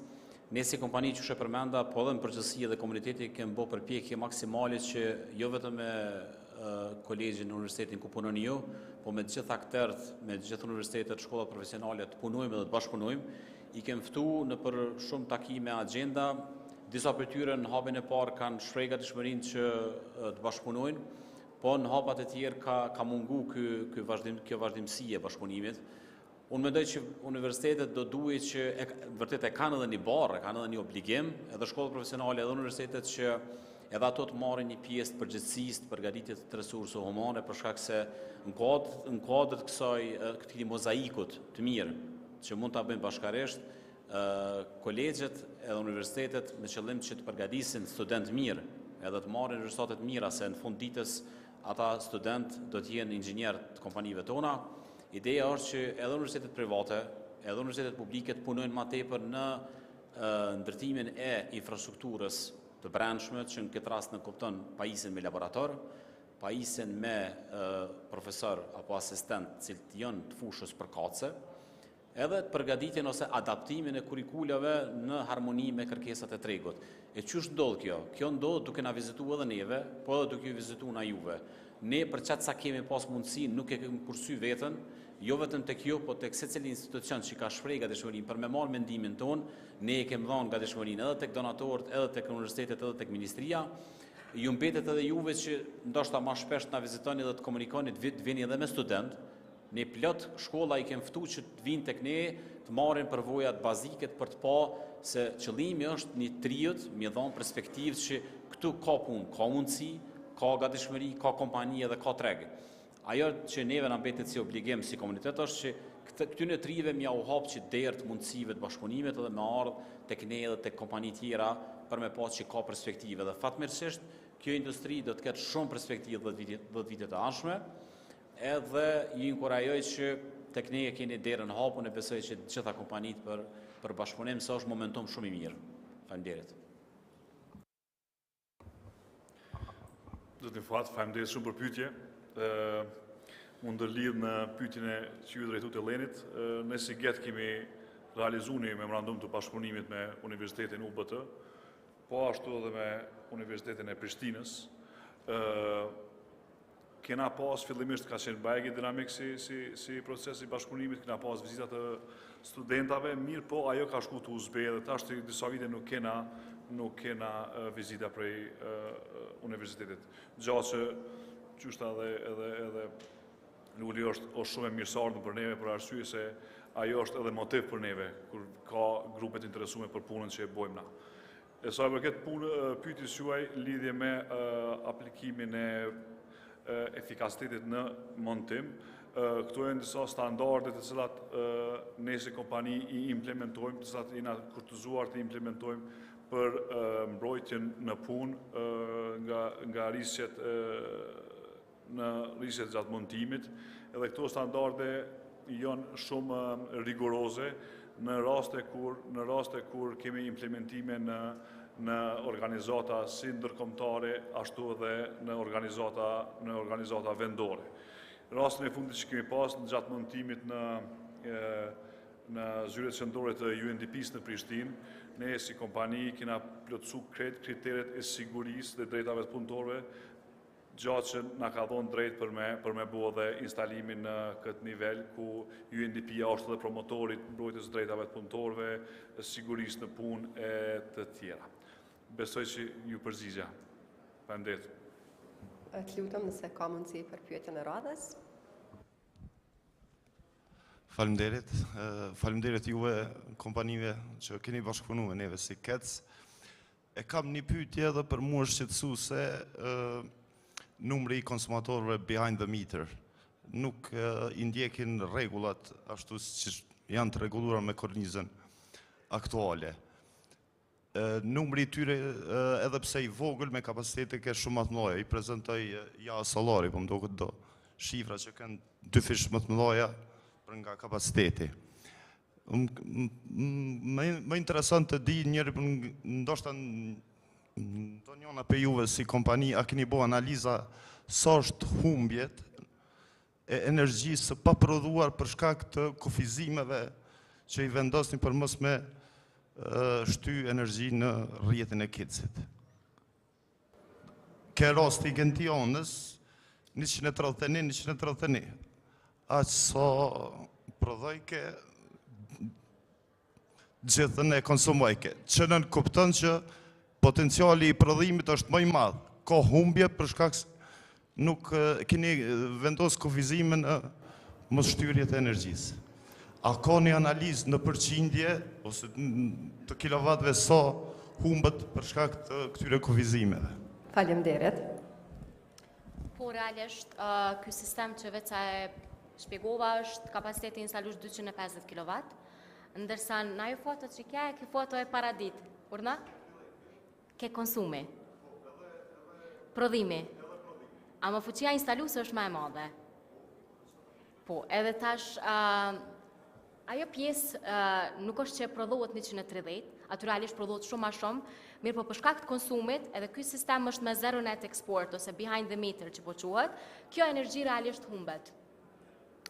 Por, analiza më të theksuar nuk kemi bu, së është sistem që është futur në përdorim muajin e kaluar.